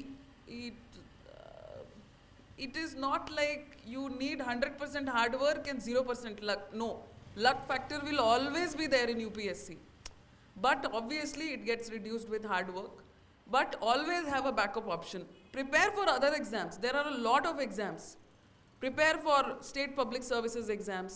Prepare for CAPF and UPSC ಇಂದ ಬೇರೆ ಬೇರೆ ಎಕ್ಸಾಮ್ಸ್ ಯಾವಾಗಲೂ ನಡೀತಾ ಇದೆ. Search for that. Many syllabus are common. UPSC syllabus and many other exam syllabus are common. So prepare for all those exams, keep giving exams. That way that fear will also be less and you can get selected in any of the exams. In fact, all exams are good. This exam is little bit hyped up, but I am telling you, all the competitive exams from the government, they offer very good posts. So you just keep preparing you search for maximum, and if your focus is only on UPSC, then you search for those exams which have the maximum overlap with UPSC syllabus.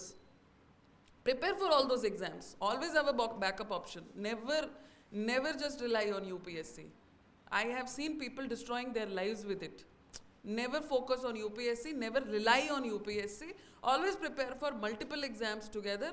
ಮಾತ್ರ ನಿಮ್ಮದು primary focus U P S ಸಿನಲ್ಲಿ ಇರಬೇಕು. ಮತ್ತು secondary focus ಸುಮಾರು ಎಕ್ಸಾಮ್ಸಲ್ಲಿ 5-6 exams ಬರೀರಿ. ನಾನು ಬರೀಲಿಲ್ಲ because I had MBBS, but I had always thought what I will do. You should not waste your lives on this one exam. It is not worth it. Trust me, it is not worth it. But obviously, primarily ನೀವು focus ಮಾಡ್ಬೋದು. ಸೆಕೆಂಡರಿಲಿ 3-4 exams ಬರೀರಿ minimum.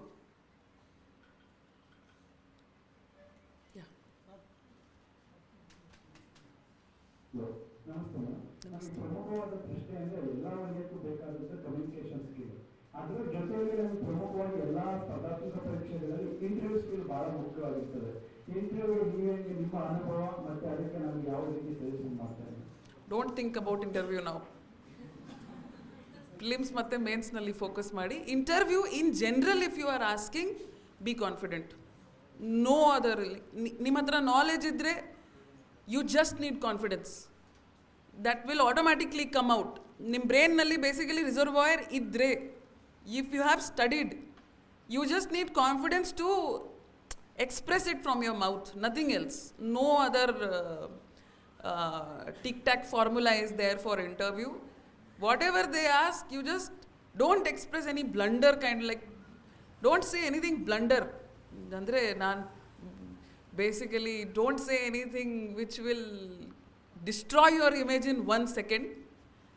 Just be normal, be neutral. Don't try to give a like Rocky Bhai type answers also. Don't be hero in an interview. Be normal. If you are confident, 1 or 2 answers will feel very pleasant to interviewer. Just have knowledge, be confident, nothing else. I was about to ask the same question, ma'am. ನಿಮ್ಮ experience ನ share ಮಾಡ್ತೀರಾ? Interview ಅಲ್ಲಿ ನಿಮ್ಮ experience ಏನು? Almost all normal questions, no hero type questions, no villain type questions. But I remember ನಾನು blue sari ಹಾಕಿದ್ದೀನಿ, blue ಸೀರೆ. So the first question when I sat down was like, Miss Harsha, you are wearing blue. What does this blue represent in your life? So I started whatever I had read in UPSC, blue collar jobs, blue economy, blue, this and that and this and that. And finally I was like, blue also represents the center of our flag, sir, which is the chakra. After that, it was not a very impressive answer, it was not a very bad answer, but I think it was okay. So it was a nice experience for me in interview. Just be confident. It feels very attractive. I know when I was also sitting, I used to first, like interview, how to prepare. My first question was also how to prepare for interview. But the only thing about interview is, if you have studied, ನೀವು ಓದಿದ್ರೆ, you just need knowledge, you just need confidence to express it, nothing else.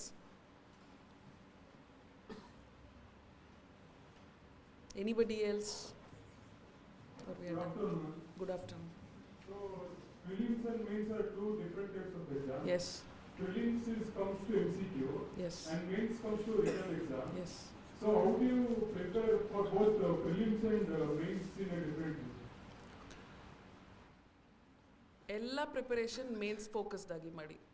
Don't prepare for prelims you should prepare from January to May.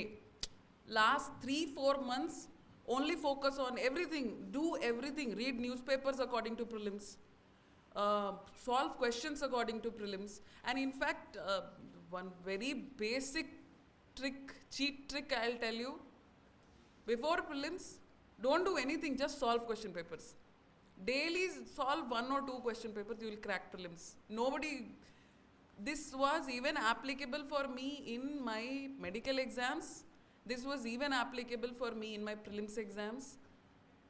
I did not face any difficulty in prelims, I feel, because I only used to solve question. When I used to solve question, a question adantra tappidre, if it was a wrong solution, ನಾನು ಬ್ಯಾಕ್ನಲ್ಲಿ books refer ಮಾಡಿಬಿಟ್ಟು correction ಮಾಡಿಬಿಟ್ಟು next question solve ಮಾಡ್ತಾ ಇದ್ದೀನಿ. That was my only strategy. Prelims I did not prepare anything specially. Prelims ನಾನು ಜಾಸ್ತಿ ಓದಲಿಲ್ಲ, prelims ನಾನು ಜಾಸ್ತಿ books refer ಮಾಡಲಿಲ್ಲ. ಅದೇ ಸೇಮ್ ಬುಕ್ಸ್ ನಾನು I think my internship ended in March. From March to December ನಾನು ಪ್ಯೂರ್ಲಿ ಮೇನ್ಸ್ ಫೋಕಸ್ಡ್ ಓದಿದ್ದೀನಿ everything. If you read news paper you should have it in mind how to write question answers. If for example any editorial it should strike in your mind ಯಾವ ಥರ question ಈ ಎಡಿಟೋರಿಯಲಿಂದ ಬರ್ಬೋದು ಅದನ್ನು ನೋಡಿಬಿಟ್ಟು keep in mind what will be the answer that you right. And after ಡಿಸೆಂಬರ್ವರೆಗೆ ನೀವು mains preparation ಮಾಡಿದರೆ next ನಿಮಗೆ ಪ್ರಿಲಿಮ್ಸ್ನಲ್ಲಿ ಜಾಸ್ತಿ ಓದಬೇಕಂತ ಏನಿಲ್ಲ, ಬೇರೆ ನಿಮಗೆ ಬುಕ್ಸ್ ರೆಫರ್ ಮಾಡೋಂಥ ಬೇಕಾಗಿಲ್ಲ. You just solve question papers from January to April or May, whenever is the prelims exam. So you just focus on mains in the starting. If you have long time, kammi time idre prelims focused ಮಾಡಬೇಕು. So read everything keeping the syllabus in mind. ಯಾವುದು exam, this is applicable for any exam. ನಿಮ್ಮ exam syllabus ಇದ್ರೆ ma'am silent ಮಾಡ್ಬೋದು. ನಿಮ್ಮ exam syllabus ಏನಿದೆ ಅದನ್ನು paste ಮಾಡಿ ನಿಮ್ಮ ಬಾಲ್ನಲ್ಲಿ. Read everything referring to your syllabus. Each and everything. Just don't read like essay, like ಓದಬೇಕು ಇವತ್ತು ಒಂದು ಚಾಪ್ಟರ್ ಓದಬೇಕು ನಂತರ ಊಟ ಮಾಡಬೇಕು. Please don't do it. Read everything according to your syllabus. Syllabus ನೋಡಿ, ಸಿಲೆಬಸ್ಸಿಂದ ಯಾವ ಥರ ಕ್ವೆಶನ್ ಬರುತ್ತೆ ಅದನ್ನು ಕನ್ಸಿಡರ್ ಮಾಡಿಬಿಟ್ಟು ಓದಿ. Okay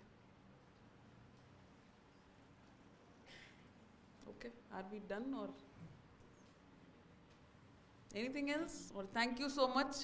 It was very nice interacting with you. Okay, all the best.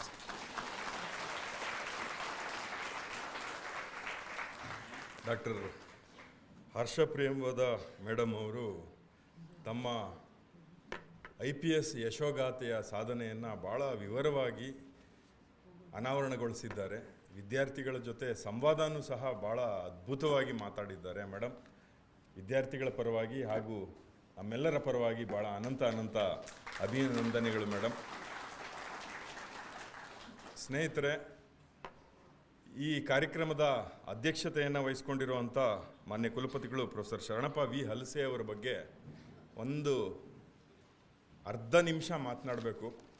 ಸುಮಾರು 3 ವರ್ಷ 8 ತಿಂಗಳುಗಳ ಕಾಲ ನಮ್ಮ ಯೂನಿವರ್ಸಿಟಿಯಲ್ಲಿ ಆಗಮಿಸಿ ಇನ್ನೇನು ಯೂನಿವರ್ಸಿಟಿಯಿಂದ ಹೊರಗಡೆ ಕಾಲು ಹಾಕ್ತಾ ಇದ್ದಾರೆ. ಅವರ ಸಾಧನೆಯನ್ನು ನಾನು ಇಲ್ಲಿ ವಿದ್ಯಾರ್ಥಿಗಳಿಗೆ 1-2 ಅಂಶಗಳನ್ನು ನಾನು ಪರಿಚಯ ಮಾಡಿಕೊಳ್ಬೇಕು. ಹಾಗಾಗಿ ಅಧ್ಯಕ್ಷರ ಅನುಮತಿ ಕೇಳ್ತಾ ಇದ್ದೀನಿ. ದಯಮಾಡಿ ಸರ್ 1 ನಿಮಿಷ ಸರ್. ನಮ್ಮ ಮಾನ್ಯ ಕುಲಪತಿಗಳು ಅವರ ಅವಧಿಯಲ್ಲಿ ನ್ಯಾಕ್ A+ ರ್ಯಾಂಕನ್ನು ಗಳಿಸ್ಕೊಟ್ಟೋದ್ರಲ್ಲಿ ಭಾಳ ಅದ್ಭುತವಾದಂಥ ಕೆಲಸ ಮಾಡಿದ್ದಾರೆ.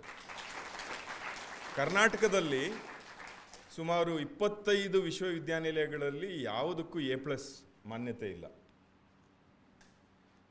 ಎಷ್ಟು ಶ್ರಮ ಪಟ್ಟಿದ್ದಾರೆ ಅಂದರೆ ರಾತ್ರಿ 12 ಗಂಟೆವರೆಗೆ ಕುಳಿತುಕೊಂಡು ನಮ್ಮೆಲ್ರಿಗೂ ಸಹ ಹುರಿದುಂಬಿಸಿ ನಮ್ಮ ಯೂನಿವರ್ಸಿಟಿ A+, A++ ತಗೊಳ್ಬೇಕು ಅಂತ ಅವಿರತ ಶ್ರಮದಿಂದ A+ಅನ್ನು ಅವರು ಸಾಧನೆ ಮಾಡಿದ್ದಾರೆ. ಮಾತ್ರ ಅಲ್ಲ, NIRF ಅಲ್ಲಿ ರಾಜ್ಯಕ್ಕೆ ಪ್ರಥಮ ರ್ಯಾಂಕನ್ನು ದಕ್ಕಿಸ್ಕೊಟ್ಟಿದ್ದಾರೆ. ರಾಷ್ಟ್ರ ಮಟ್ಟದಲ್ಲಿ 2ನೇ ರ್ಯಾಂಕನ್ನು ಸಹ ದಕ್ಕಿಸ್ಕೊಟ್ಟಿದ್ದಾರೆ. ಸಾಕಷ್ಟು ಬಹುಶಃ ಇವರ ಅವಧಿಯಲ್ಲಿ ನಡೆದಂತಹ ಶೈಕ್ಷಣಿಕ ಚಟುವಟಿಕೆಗಳು ನಮ್ಮ ವಿಶ್ವವಿದ್ಯಾನಿಲಯದ 30 ವರ್ಷದ ಅವಧಿಯಲ್ಲಿ ನಡೆದಿರೋದಕ್ಕೆ ಸಾಧ್ಯವೇ ಇಲ್ಲ ಅಂತ ಭಾಳ ಕಾನ್ಫಿಡೆನ್ಸಿಂದ ನಾನು ಹೇಳ್ತೀನಿ. ಹಾಗಾಗಿ ಅವರು ನಮ್ಮನ್ನು ಉದ್ದೇಶಿಸಿ ಅಧ್ಯಕ್ಷತೆ ವಹಿಸಿದ್ದಾರೆ. ನಮ್ಮನ್ನು ಉದ್ದೇಶಿಸಿ ಮಾತನಾಡಬೇಕು ಅಂತ ಮತ್ತೊಮ್ಮೆ ಅವ್ರನ್ನ ಕೋರ್ಕೊಳ್ತಾ ಇದ್ದೇನೆ. ಎಲ್ಲರಿಗೂ ನಮಸ್ಕಾರ. ಕರ್ನಾಟಕ ರಾಜ್ಯ ಮುಕ್ತ ವಿಶ್ವವಿದ್ಯಾಲಯ ಸ್ಪರ್ಧಾತ್ಮಕ ಪರೀಕ್ಷೆ ತರಬೇತಿ ಕೇಂದ್ರ ವತಿಯಿಂದ ಕೆಸೆಟ್ ಮತ್ತು UGC ನೆಟ್ ಸ್ಪರ್ಧಾತ್ಮಕ ಪರೀಕ್ಷೆ ತರಬೇತಿ ಶಿಬಿರದ ಸಮಾರೋಪ ಸಮಾರಂಭಕ್ಕೆ ಮುಖ್ಯ ಅತಿಥಿಗಳಾಗಿ ಬಂದಂತಹ ಡಾಕ್ಟರ್ ಹರೀಶ ಪ್ರಿಯ IPS ಆಫೀಸರ್, ಪೊಲೀಸ್ ಆಯುಕ್ತರು ಮೈಸೂರು ನಗರ, ಹಾಗೂ ಶ್ರೀಮತಿ R ಐಶ್ವರ್ಯ KS ಆಫೀಸರ್, ಅಪರ ಜಿಲ್ಲಾ ಅಧಿಕಾರಿಗಳು ಮೈಸೂರು ಜಿಲ್ಲೆ, ಹಾಗೂ ನನ್ನ ಸಹೋದ್ಯೋಗಿಗಳಂಥ ರಿಜಿಸ್ಟ್ರಿ ವ್ಯಾಲ್ಯೂಯೇಷನ್ ಅವರೇ ಮತ್ತು ಫೈನಾನ್ಸ್ ಆಫೀಸರ್ ಅವರೇ ಹಾಗೂ ಈ ಕೇಂದ್ರ ಬಿಂದು ಆದಂತಹ ಜೈನಳ್ಳಿ ಸತ್ಯನಾರಾಯಣಗೌಡರೇ ಮತ್ತು ಎಲ್ಲ ಸಹೋದ್ಯೋಗಿಗಳೇ, ನನ್ನ ಅಚ್ಚುಮೆಚ್ಚಿನ ವಿದ್ಯಾರ್ಥಿನಿಯರೇ, ಈಗಾಗಲೇ ನಮ್ಮ ಐಶ್ವರ್ಯ ಮೇಡಮು ಮತ್ತು ಹರ್ಷಪ್ರಿಯ ಮೇಡಮ್ ಅವರು ತಮಗೆ ಯಾವ ಥರ ಅಂದರೆ concentration is very important, consistency ಅಂತ ಹೇಳಿದ್ರು ಮೇಡಮ್. ಕಾನ್ಸಂಟ್ರೇಷನು, ಕನ್ಸಿಸ್ಟೆನ್ಸಿ ಮತ್ತು ನಿಮ್ಮ ಲಕ್ಕಲ್ಲ, ಹಾರ್ಡ್ ವರ್ಕ್ ಮಾಡಿದ್ರೆ ಲಕ್ಕು. ಎದ್ದೇಳಿ ಎಲ್ಲಿವರೆಗೆ ಅಂದರೆ ನಿಮ್ಮ ಗುರಿ ಇರಬೇಕು. ಏನು ಮಾಡಬೇಕು? ನಾನು ಪಾಸ್ ಆಗಬೇಕು, UPSC ಆಗಬೇಕು, ಅವ್ರಂಗೆ IAS ಆಗಬೇಕು, IPS ಆಗಬೇಕು, VC ಆಗಬೇಕು ಅಂದರೆ ಅದನ್ನು ಗುರಿ ಇಡಬೇಕು. ಗುರಿ ಇರಲಿಲ್ಲ ಅಂದರೆ ಉಪಯೋಗ ಇಲ್ಲ. ಅಂದರೆ ಅದ್ರ ಜೊತೆಗೆ ಅದೇ ಥರ ನೀವು ಸತತ ಪ್ರಯತ್ನ ಮಾಡಬೇಕಾಗ್ತದೆ. ಪ್ರಯತ್ನಸೇ ಪರಮಾತ್ಮ ಮಿಲೇಗ ಅಂತ ಹೇಳ್ತಾರೆ. ಪ್ರಯತ್ನಸೇ ಪರಮಾತ್ಮ ಮಿಲೇಗ.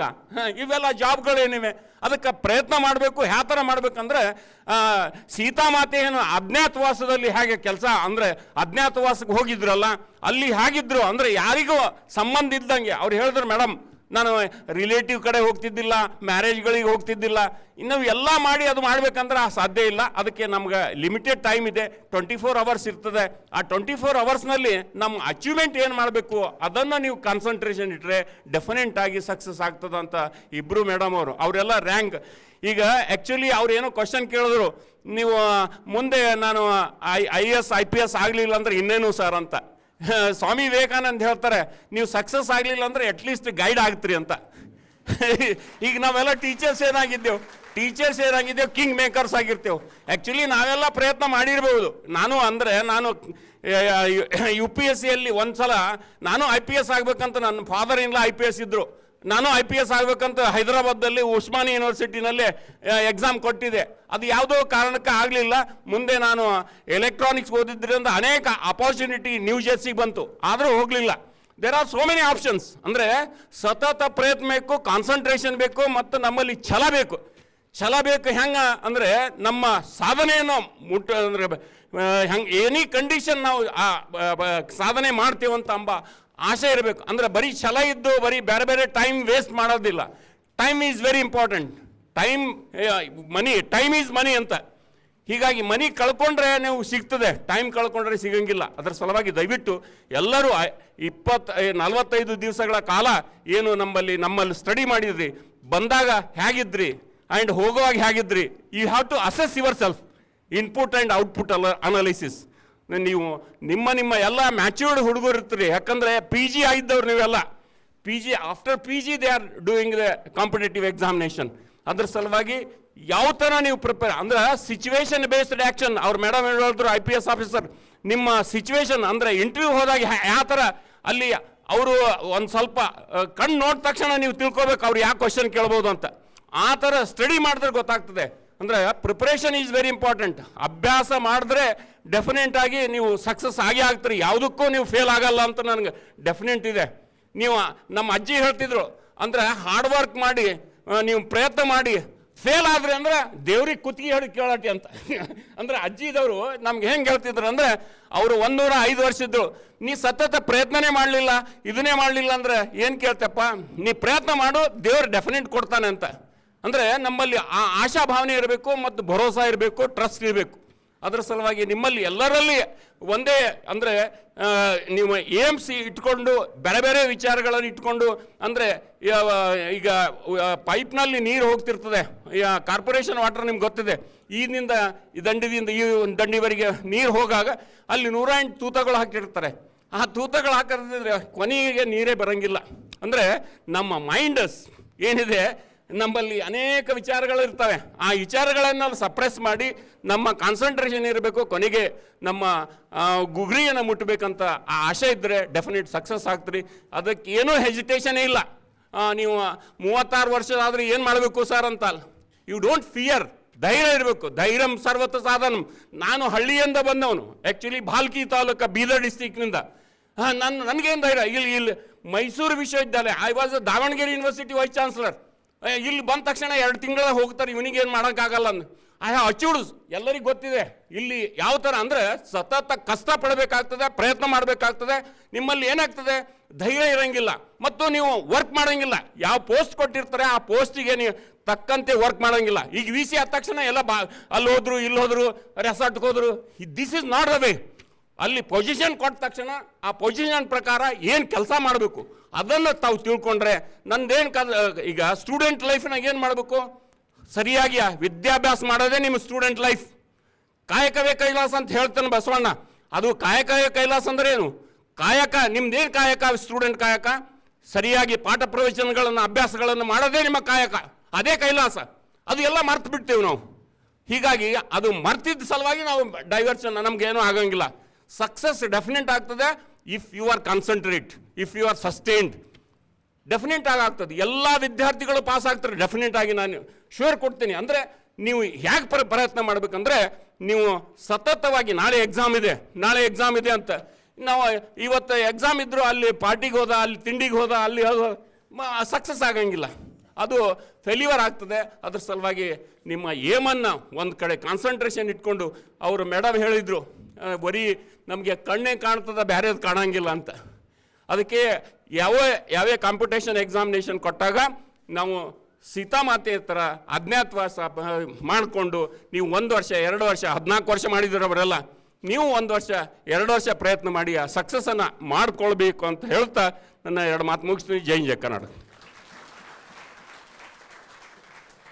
ಧೈರ್ಯಂ ಸರ್ವತ್ರ ಲಕ್ಷಣಂ ಮಂತ್ರವನ್ನು ಬೋಧಿಸಿದಂಥ ಮಾನ್ಯ ಕುಲಪತಿಗಳಾದಂಥ ಪ್ರೊಫೆಸರ್ ಶರಣಪ್ಪ ವಿ ಹಲಸೆ ಅವರಿಗೆ ಅನಂತ ಧನ್ಯವಾದಗಳು.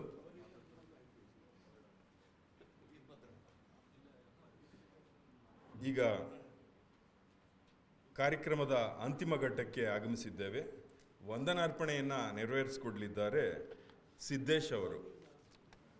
ಕರ್ನಾಟಕ ರಾಜ್ಯ ಮುಕ್ತ ವಿಶ್ವವಿದ್ಯಾನಿಲಯದ ಈ ಒಂದು ಸ್ಪರ್ಧಾತ್ಮಕ ಪರೀಕ್ಷಾ ತರಬೇತಿ ಕೇಂದ್ರದ ವತಿಯಿಂದ ಆಯೋಜಿಸಲಾಗಿದ್ದ ಈ 45 ದಿನಗಳ ಒಂದು KSET ಮತ್ತು UGC ನೆಟ್ ತರಬೇತಿ ಶಿಬಿರದ ಸಮಾರೋಪ ಸಮಾರಂಭ ಇವತ್ತಿಗೆ ಮುಕ್ತಾಯ ಆಗುತ್ತೆ. ಈ ಒಂದು ಕಾರ್ಯಕ್ರಮದಲ್ಲಿ ಮುಖ್ಯ ಅತಿಥಿಗಳಾಗಿ ಆಗಮಿಸಿರ್ತಕ್ಕಂಥ ಮೈಸೂರು ನಗರ ಪೊಲೀಸ್ ಆಯುಕ್ತರಾದಂಥ ಕಾನೂನು ಮತ್ತು ಸುವ್ಯವಸ್ಥೆ ವಿಭಾಗದ ಆಯುಕ್ತರಾದಂಥ ಡಾಕ್ಟರ್ ಹರ್ಷ ಪ್ರಿಯಂ ವದ ಅವರು ಈ ಒಂದು ಕಾರ್ಯಕ್ರಮಕ್ಕೆ ಬಂದು ತಮ್ಮೆಲ್ಲರ ಒಂದು ಸಮಸ್ಯೆಗಳಿಗೆ ಒಂದು ಪರಿಹಾರವನ್ನು ನೀಡಿರ್ತಾರೆ ಅಂತ ನಾನು ಭಾವಿಸಿರ್ತೇನೆ. ಯಾಕೆಂದರೆ ಸ್ಪರ್ಧಾತ್ಮಕ ಪರೀಕ್ಷೆಗಳಲ್ಲಿ ಹಲವಾರು ಗೊಂದಲಗಳು ಇರ್ತವೆ. ಆದ್ದರಿಂದ ಅವರು IPS ಅಧಿಕಾರಿಯಾಗಿದ್ದ ಟೈಮಲ್ಲಿ ಮತ್ತು ಅವರು ಕೋಚಿಂಗ್ ಒಂದು ಸ್ಟಡಿ ಮಾಡುವ ಟೈಮಲ್ಲಿ ಯಾವ ರೀತಿಯ ಒಂದು ಅನುಭವಗಳನ್ನ ಆಗಿದೆ ಅದನ್ನು ತಮ್ಮ ಮುಂದೆ ವ್ಯಕ್ತಪಡಿಸ್ಕೊಂಡಿರ್ತಾರೆ. ಅವರಿಗೆ ತಮ್ಮೆಲ್ಲರ ಪರವಾಗಿ ಹಾಗೂ ನಮ್ಮ ವಿಶ್ವವಿದ್ಯಾಲಯದ ಪರವಾಗಿ ವಂದನೆಗಳನ್ನು ಸಲ್ಲಿಸ್ತಾ ಇದ್ದೇವೆ. ಈ ಒಂದು ಕಾರ್ಯಕ್ರಮಕ್ಕೆ ಆಗಮಿಸಿ ಅಧ್ಯಯನ ಪುಸ್ತಕ ಬಿಡುಗಡೆ ಮಾಡಿದಂಥ ಅಪರ ಜಿಲ್ಲಾಧಿಕಾರಿ, ಮೈಸೂರು ಜಿಲ್ಲೆಯ ಅಪರ ಜಿಲ್ಲಾಧಿಕಾರಿಗಳಾದಂಥ ಶ್ರೀಮತಿ R ಐಶ್ವರ್ಯ ಮೇಡಮ್ ಅವರು ಈ ಒಂದು ಸ್ಪರ್ಧಾತ್ಮಕ ತಯಾರಿಕೆ ಹೇಗೆ ಇರಬೇಕು ಅನ್ನೋದನ್ನು ಸುದೀರ್ಘವಾಗಿ ತಮಗೆಲ್ಲ ಮನದಟ್ಟು ಮಾಡಿಕೊಟ್ಟಿದ್ದಾರೆ. ಅವರಿಗೆ ನಮ್ಮ ವಿಶ್ವವಿದ್ಯಾಲಯದ ಪರವಾಗಿ ಹಾಗೂ ತಮ್ಮೆಲ್ಲರ ಪರವಾಗಿ ನನ್ನ ವೈಯಕ್ತಿಕವಾಗಿ ಅನಂತ ವಂದನೆಗಳನ್ನು ಸಲ್ಲಿಸ್ತಾ ಇದ್ದೇನೆ. ಈ ಒಂದು ಕಾರ್ಯಕ್ರಮಕ್ಕೆ ನಮ್ಮ ವಿಶ್ವವಿದ್ಯಾಲಯ ಕುಲಪತಿಗಳಂತ ಶ್ರೀ ಪ್ರೊಫೆಸರ್ ಶರಣಪ್ಪ ವಿ ಹಲಸೆ ಸರ್ ಅವರು ಬಂದು ಈ ಒಂದು ಕಾರ್ಯಕ್ರಮವನ್ನು ಯಶಸ್ವಿಯಾಗಿ ನಡೆಸಿಕೊಟ್ಟಿದ್ದಾರೆ. ಅವ್ರಿಗೂ ಸಹ ತಮ್ಮೆಲ್ಲರ ಪರವಾಗಿ ವಂದನೆಗಳನ್ನು ಸಲ್ಲಿಸ್ತಾ ಇದ್ದೇನೆ. ಈ ಒಂದು ಕಾರ್ಯಕ್ರಮಕ್ಕೆ ಪ್ರೊಫೆಸರ್ ನವೀನ್ ಕುಮಾರ್ ಸರ್ ಅವರು ಆಗಮಿಸಬೇಕಾಗಿತ್ತು, ಅವರು ಬಂದಿಲ್ಲ. ಇವಾಗ ಇಲ್ಲಿ ಆಗಮಿಸಿರ್ತಕ್ಕಂಥ ಆನಂದ್ ಕುಮಾರ್ ಸರ್ ಹಾಗೂ ಪ್ರೊಫೆಸರ್ ನಿರಂಜನ್ ರಾಜ್ ಸರ್ ಅವರು ಆಗಮಿಸಿದ್ದಾರೆ. ಅವ್ರಿಗೂ ಕೂಡ ತಮ್ಮೆಲ್ಲರ ಪರವಾಗಿ ಹಾಗೂ ನನ್ನ ವೈಯಕ್ತಿಕವಾಗಿ ವಂದನೆಗಳನ್ನು ಸಲ್ಲಿಸ್ತಾ ಇದ್ದೇನೆ. ಹಾಗೂ ಈ ಒಂದು ಕಾರ್ಯಕ್ರಮವನ್ನು ತುಂಬ ಯಶಸ್ವಿಯಾಗಿ 45 ದಿನಗಳ ಕಾಲ ಯಶಸ್ವಿಯಾಗಿ ನಡೆಸಿಕೊಟ್ಟಂಥ ಜೈನಹಳ್ಳಿ ಸತ್ಯನಾರಾಯಣ ಗೌಡ ಸರ್ ಅವ್ರಿಗೂ ತಮ್ಮೆಲ್ಲರ ಪರವಾಗಿ ವಂದನೆಗಳನ್ನು ಸಲ್ಲಿಸ್ತಾ ಇದ್ದೇನೆ. ಹಾಗೂ ಈ ಒಂದು ಕಾರ್ಯಕ್ರಮವನ್ನು ನಿರೂಪಣೆಯನ್ನು ಅಚ್ಚುಕಟ್ಟಾಗಿ ನಿರ್ವಹಿಸಿಕೊಟ್ಟಂತಹ ನಮ್ಮ ವಿಶ್ವವಿದ್ಯಾನಿಲಯ ಸಹಾಯಕ ಪ್ರಾಧ್ಯಾಪಕರಾದಂಥ ಶೈಲೇಶ್ವರ ಅರ್ಸರ ಸರ್ ಅವ್ರಿಗೂ ತಮ್ಮೆಲ್ಲರ ಪರವಾಗಿ ಹಾಗೂ ನನ್ನ ವೈಯಕ್ತಿಕವಾಗಿ ವಂದನೆಗಳನ್ನು ಸಲ್ಲಿಸ್ತಾ ಇದ್ದೇನೆ.